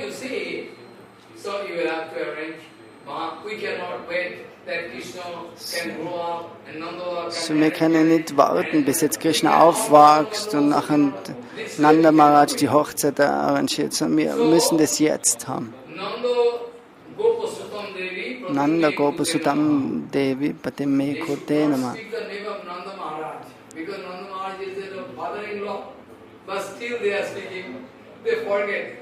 Out of their love, they forget. Usually in Indian, you know, they never ask the name of father-in-law. Also es ist nicht erlaubt, den Namen vom Vater zu sprechen. So, aber die haben das vergessen, weil sie voll mit Liebe zu Krishna sind. Nanda Gopasutam Devi. For a long time, it is possible for you. It is possible anytime you can do anything what you like, so you cannot wait much. So you can remember when I was discussing about Krishna Lila, I was speaking about Usha. Also er hat im Krishna Lila, wo er über Krishna Lila geredet hat, von der Usha gesprochen. Usha ist die Freundin von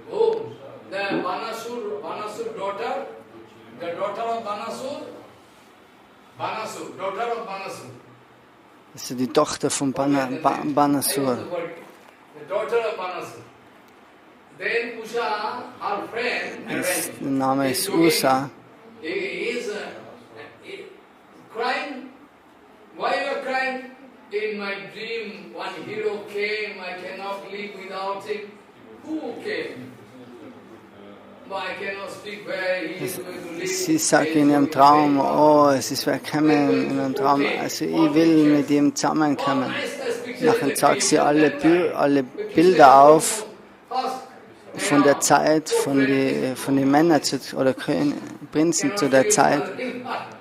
After that, Anuruddha, hey, Aso, he's Also Krishna Bhajumna und Bhajumna hat sie dann gesagt, das ist der Richtige, den will sie heiraten.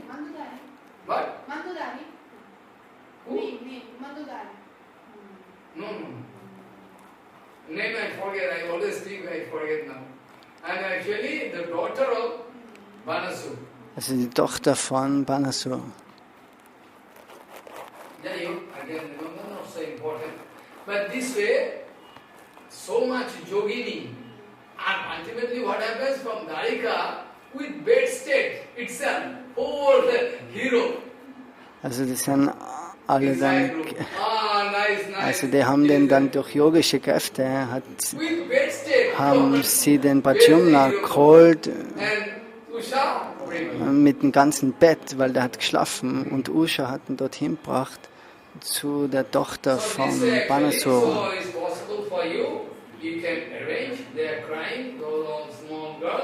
So das sind und Katyayani ist die höchste aller Yogis. Wer weiß, was sie dann alles machen kann.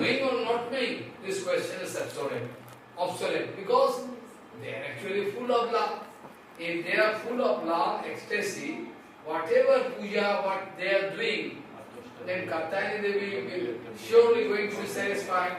So Gandhai, first of all, we are not going to offer Gandha, but it is written Gandha.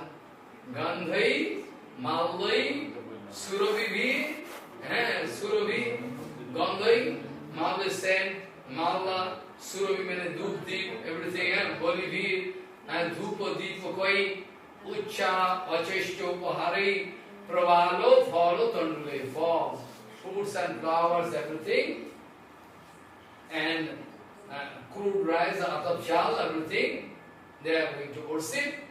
Must be their worship. Their worshiping is very good because they are doing out of love. Especially those who are having love for Krishna, their worship is anyway perfect.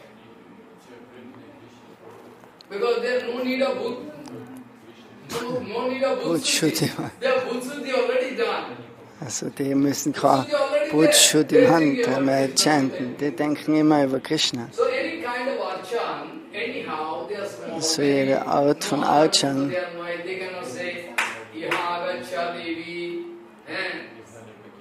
They cannot speak this. Okay, no problem. So Still okay. für die ist es okay, weil sie eben so eine große Liebe für Krishna haben. Und Krishna im Herzen ist, das ist die höchste Reinheit. Er kann nicht wie Brahmanas und Vaishya rezitieren. So okay, no problem. Yeah, we are not calling now. Yeah, after they are giving, Vastra Haran Lila, everything we are doing, one by one we are offering. 16 different sources of puja, or sometimes Panchavidha Pradha, Dhupa, Deepa, Mala, and 5 shortcut. Where there are 16 different kind of offering Dhupa, Deepa, Mala, everything, fall, mood, everything, Gandhoti, everything will have to arrange. So they are doing all full archan. Es gibt Archan mit 5 Artikeln, 16 Artikeln, die machen das volle mit 16 Artikeln. Also, aber die sind von vornherein, der Archan ist schon perfekt, weil sie immer an Krishna denken oder immer Krishna im Herzen. Iti mantram japantahasta tuyam chakrut kumarikaha. With this mantra, they are chanting this mantra and doing worship of that Devi. Iti mantram yapantaha sta puyam chakru kumarika. Follow? So they are worshipping. So after worshipping long time, 1 month over, they are doing archan every day.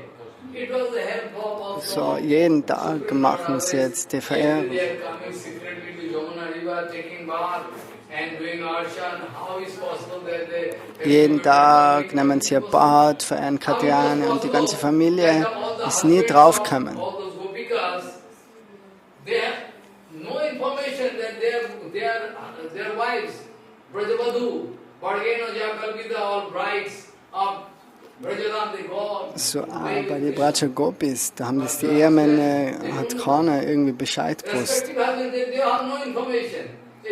Und dass die rausgehen und sich mit Krishna treffen. Das ist ja alle Arrangierung von Krishna.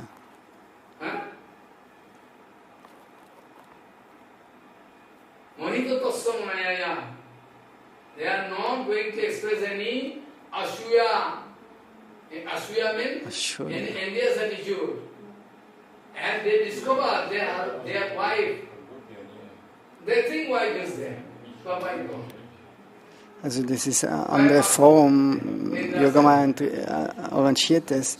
Die denken, die Ehefrau ist daheim, aber derweil ist die Frau schon längst gegangen und zu Krishna gegangen. Aber die Ehemänner fühlen sich, als wie sie daheim mit der Frau wären.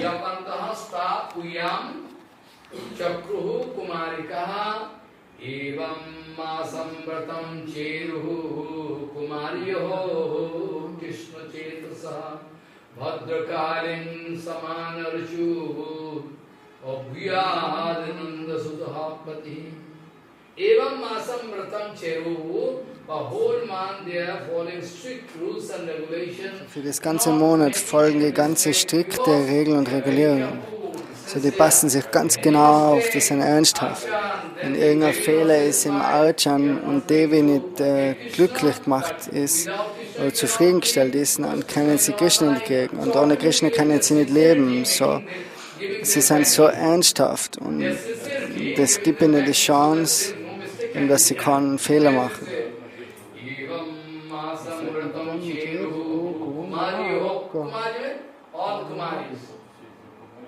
Krishna Chetusa, Bhatrakalins, Samanajur, Yatnanda Sukampati, arrange that Krishna when can become our husband. This is the only application. We have so many applications. They have only one application. They have only one application. Huh? So actually, Ushoshi Utvayo Gatrei, Ushoshi Utvayo Gatrei, Sairanyanyavadhavahavaha, Krishnam Arjur Yogyo, and Yogyo Yantaha Kalinyam Snatum Ahanyaham. Every day, they are actually like, national anthem, when everybody at a time, all. So jeden Tag, die sind ganz früh aufgewachsen. One song, and it's national anthem when everybody sing national anthem at a time. Everybody singing. So zugleich haben sie Lieder gesungen. Anthem, national song, they are singing at a time. Like that, they are all gopikas catching one hand with other. They are all Sokhi, friend, they are catching, they are dancing. So, die tanzen gemeinsam mit Händen, halten sie sich in der Hand und singen, oh, warum bist du so spät? Kim, lass uns zum Fluss gehen. Also, die singen gegenseitig über Krishna.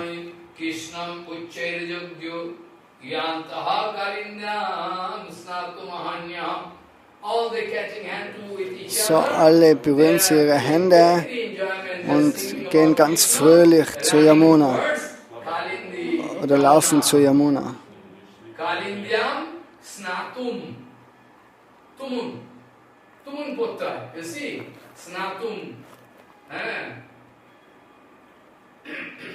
So, snatum ahanyaham, to take bath, they are going there, to join. And after reaching Kalindi, they are small girl, very small. Und wenn sie da jetzt ankommen am Ufer der Kalindi, Actually, this Kumari, Kamaha Jabhyam Parajitaha iti Kami, iti Kumari. Kamaha, material calm, get diffused in front of them, that is, that's why they have community, konyo. kann ja. Follow. Yeah, actually Kumari. Kumari. You don't know. Positive, comparative, superlative, you have to learn. You have to know this one. So, here it is written that they are coming and actually they are actually Kumari. And they are no calm. They don't understand. So, die Kumaris, die haben kein Kam. Das sind ganz kleine Kinder. Die haben nicht so Reife. Die haben nur Anziehung zu Krishna.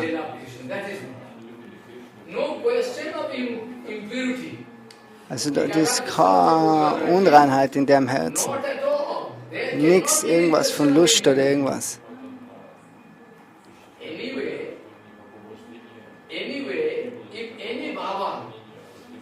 If I am going to apply for Krishna, still it is not impure. Follow? Suppose any Baba, Aber wenn du jetzt ein reines Gefühl für Krishna ausdrücken willst, das ist auch nicht unrein, weil es an Krishna gerichtet ist.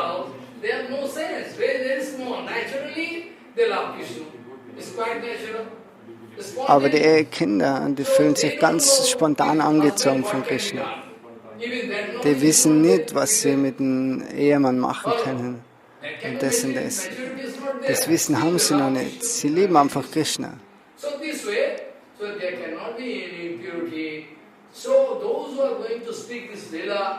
So die, was das Lila, über das Lila sprechen, also das soll nicht der Hauch von Karma dort sein. So you see, Ushashi Utvayoga Trey, Saironyanyo Vaddhavahavaha, Krishna Muchai Yogyu, Yantaha Kalindyam, Snatum Ahanyam. Every day they are catching hand, morning time they get up, they get So jeden Tag gehen sie zusammen, nehmen sich bei die Hände und laufen zu Yamuna und machen Katyana Puja und singen. Krishna, spontaneous, naturally there.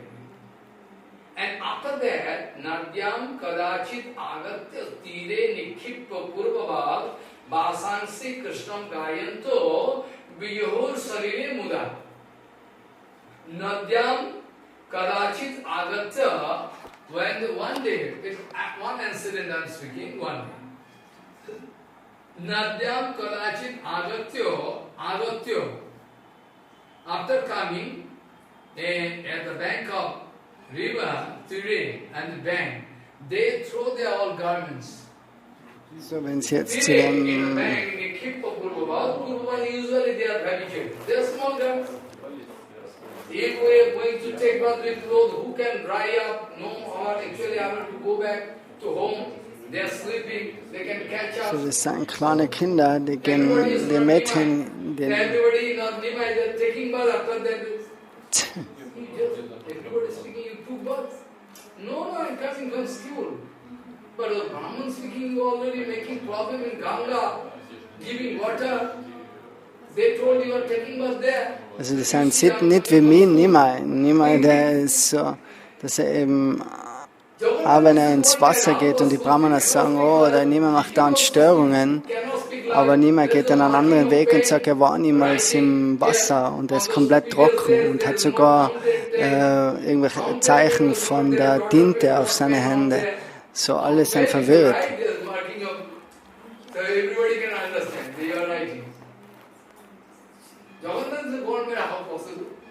They're speaking, he is taking bath, they're making pouring water. He is taking alcohol and purple. All clothes and everything dry. No symptom of that. So, niemand hat kein Symptom von irgendeinem Bad gehabt oder sein Wasser war. Alle Haare sind trocken, eben die ganzen Anzeichen, Tinte auf seine Hände und so weiter. Aber die Kumarikas, die kleinen Mädchen, die müssen, wenn sie zu Yamuna laufen, und legen sie die Kleider ab und hupfen schnell ein ins Wasser, weil sie eben keine Zeit haben und dann wieder zurück müssen, bevor eben alle aufwachen.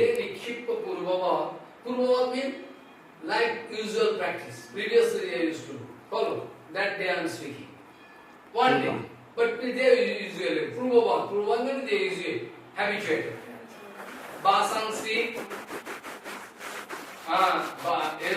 Nikhipa Nadyam Kadachit Agato Tire Nikhippo Purvavat Vasansi. Follow. Nikhippo Purvavat Vasansi Krishnam Gayanto Vijahu Salile Muda. They are singing all the glories of Krishna. They are all together jumping into Jamuna river to take bath. Small crowd, very small. And after that, what happens? Vasansi. But here, Krishna is very clever. Krishna thought for a long time they are, doing this vrata. Oh, I cannot survive. I have to grant their demand. Then Krishna took decision to go with some intimate friends to that place. Today I can joke with them. But it was Krishna, then what happens? Bhagavan son Abhipratyo. Bhagavan and son Abhipratyo. Bhagavan, Supreme Lord doing everything. What is there inside their heart? So Krishna took preparation to arrange. So Krishna, der hat ihm über das jetzt Bescheid gewusst, damit die jetzt am Ufer der Yamuna sein. Und was die Gopis vorhaben.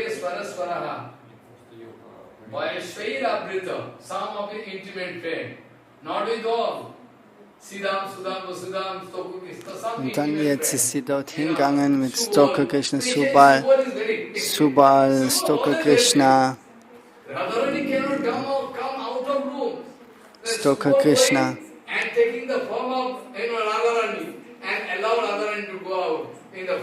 Also Subal hat immer spezielle der hat so eine Ausstrahlung wie Radharanis. Er kann zu Radharanis Haus gehen und dann kommt er wieder raus und nimmt ein Kälbchen auf die Brust und sagt, der Kalb ist jetzt gerade weggelaufen und dann kommt er wieder zurück und Radharani kann so verschwinden von daheim. Das sind ganz schöne Lilas, aber mit dem materiellen Konzept kann man das nicht verarbeiten, die Lilas.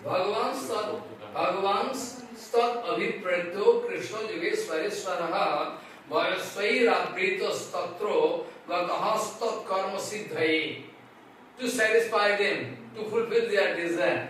Krishna, I cannot wait anymore. They are doing so much SBde finances. Let me go. So, Krishna sagt eben, die haben jetzt so viele Tapasse gemacht, Austerities und Benanzes, Entsagungen.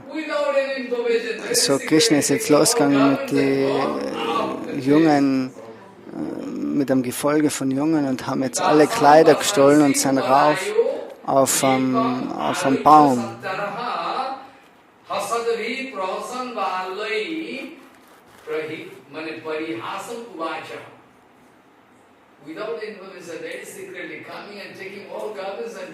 So ganz geheim, ohne dass einer was weiß von den Mädchen, haben sie jetzt die Kleider gestohlen und hängen sie auf den Baum.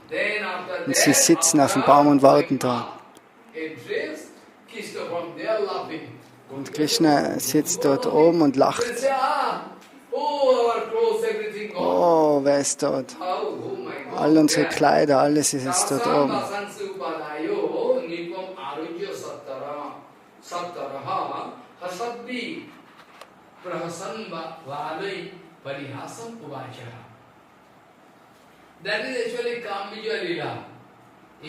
Das Lila ist auch kann Bija Lila. So, man soll bei dem Lila kein materielles Gedanken haben. Haran Lila nennt sich das auch.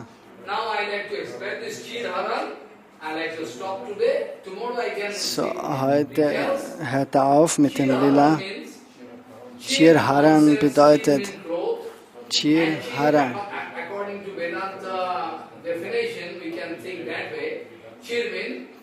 Bedeutet der subtile Körper, der feine stoffliche Körper und der grobstoffliche Körper wird eben gestohlen. Das ist die innere Bedeutung von dem Lila. Und das spricht der Morgen dann. So Krishna wanted to test them. It is not a matter of joke that they are stealing clothes and like to. No, I can explain very seriously tomorrow. Now I am going to stop today up to this point. Tomorrow you will have to wait. How different way I can explain the gravity of this Lila. So morgen erzählt er uns, geht er jetzt dann weiter mit dem Lila und ganz vorsichtig, damit man keine materielle Ansichtsweise hat. Kattayani Mahamaye Mahayogi Nareshwari Nandagopusatam Devi Poting me Kurute Namaha Vanchaka Kuperosi ke Vasan Nivacha Jiganan Pavan Bhavishna.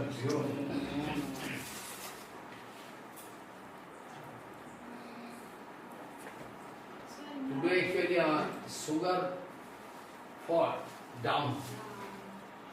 I can feel. Yeah, when I utter na, I can feel. Because I am doing vrata automatically. Sugar actually down. Okay, no problem. So any question you have, no? So I can explain very seriously tomorrow, so that you cannot have any chance to think it otherwise. Don't think. Excellent. If you think that way, all karma can go away. Provided you are going to follow Prabhupada Bhakti. Because that's why I explain Prabhupada. So much trouble. I collect from here and there, like no, I know, but still I translate it for you. This way. What question? Maharaj, yesterday you spoke this Nama Bina Kitchenai Kal Chodana Bhavan Mache. Yeah, Chodana Bhavan. Srila Bhaktivinoda Thakur, you explained that he's seeing everywhere now. Now means true now, everything all in. Yes. And is it, but what is that vision? Is it like a Shankya Yoga Darshan, or you can also combine with this Advaya Gyan Tattva? he's seeing, but how we have to see, you say also today that the Guru is giving some knowledge how to get this Advaya Gyan Tattva, but does it mean, do you see all the energy of Krishna? No. How is the vision? Actually, first of all, when Gurudev giving full kripa to you, first feeling can come. First feeling. Without which you cannot go ahead. First feeling. After, when you can realize the Gurudev giving full kripa. First. Wenn du realisierst, dass der Guru dir volle Kripa gegeben hat, First, you can feel Advaya Gyan Tattva. First. das ist dann das Advaya Gyan Tattva. When you are realizing the full kripa of Gurudev gradually, within this Advaya Gyan Tattva you can feel Achintya Vedabhat Tattva through it, all diversity you can feel. Namina Tiju Naiko are Bhaktivinoda speaking. But through Nam, Bhaktivinoda speaks, he can see all the nouns. Namina Tiju, really so. In this infinity world, there is nothing. All immense power of this Nam. Nam is most powerful. So Nam is more than Nami. But still, through Nam, Bhaktivinoda speaking to us, he is looking now. So what problem is? Through Nam, Bhaktivinoda also watching everything. I already told yesterday, Sloka Vaidibhu Sarvatamam Namo Savana Suddhanta Karana Apeksha Shuddhe Janta Karane Rupa Savarena Taduda Yukuta Bhavadi Samma Uditecha Rupe Gunanan Spranan Sampadya. I told you now. This way, gradual procedure. First of all, Harinam can come. You can looking Advaya Gyan Tattva, within that you can find Advaya Gyan Tattva mean. Or who is Advaya Gyan Tattva? Yeah. Krishna himself, Advaya Gyan Tattva.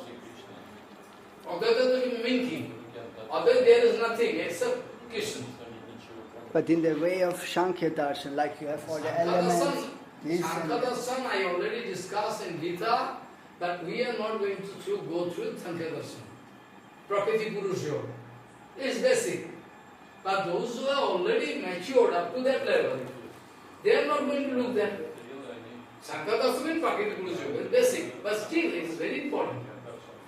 You can realize that all the diversity, everything through Prakriti Purush. Nothing else. But Bhaktivinoda not up to that level. Sankhya Yoga is basic. After that you have to go up. Bhakti Yoga. So this way. So you have to think this way. So any question you have?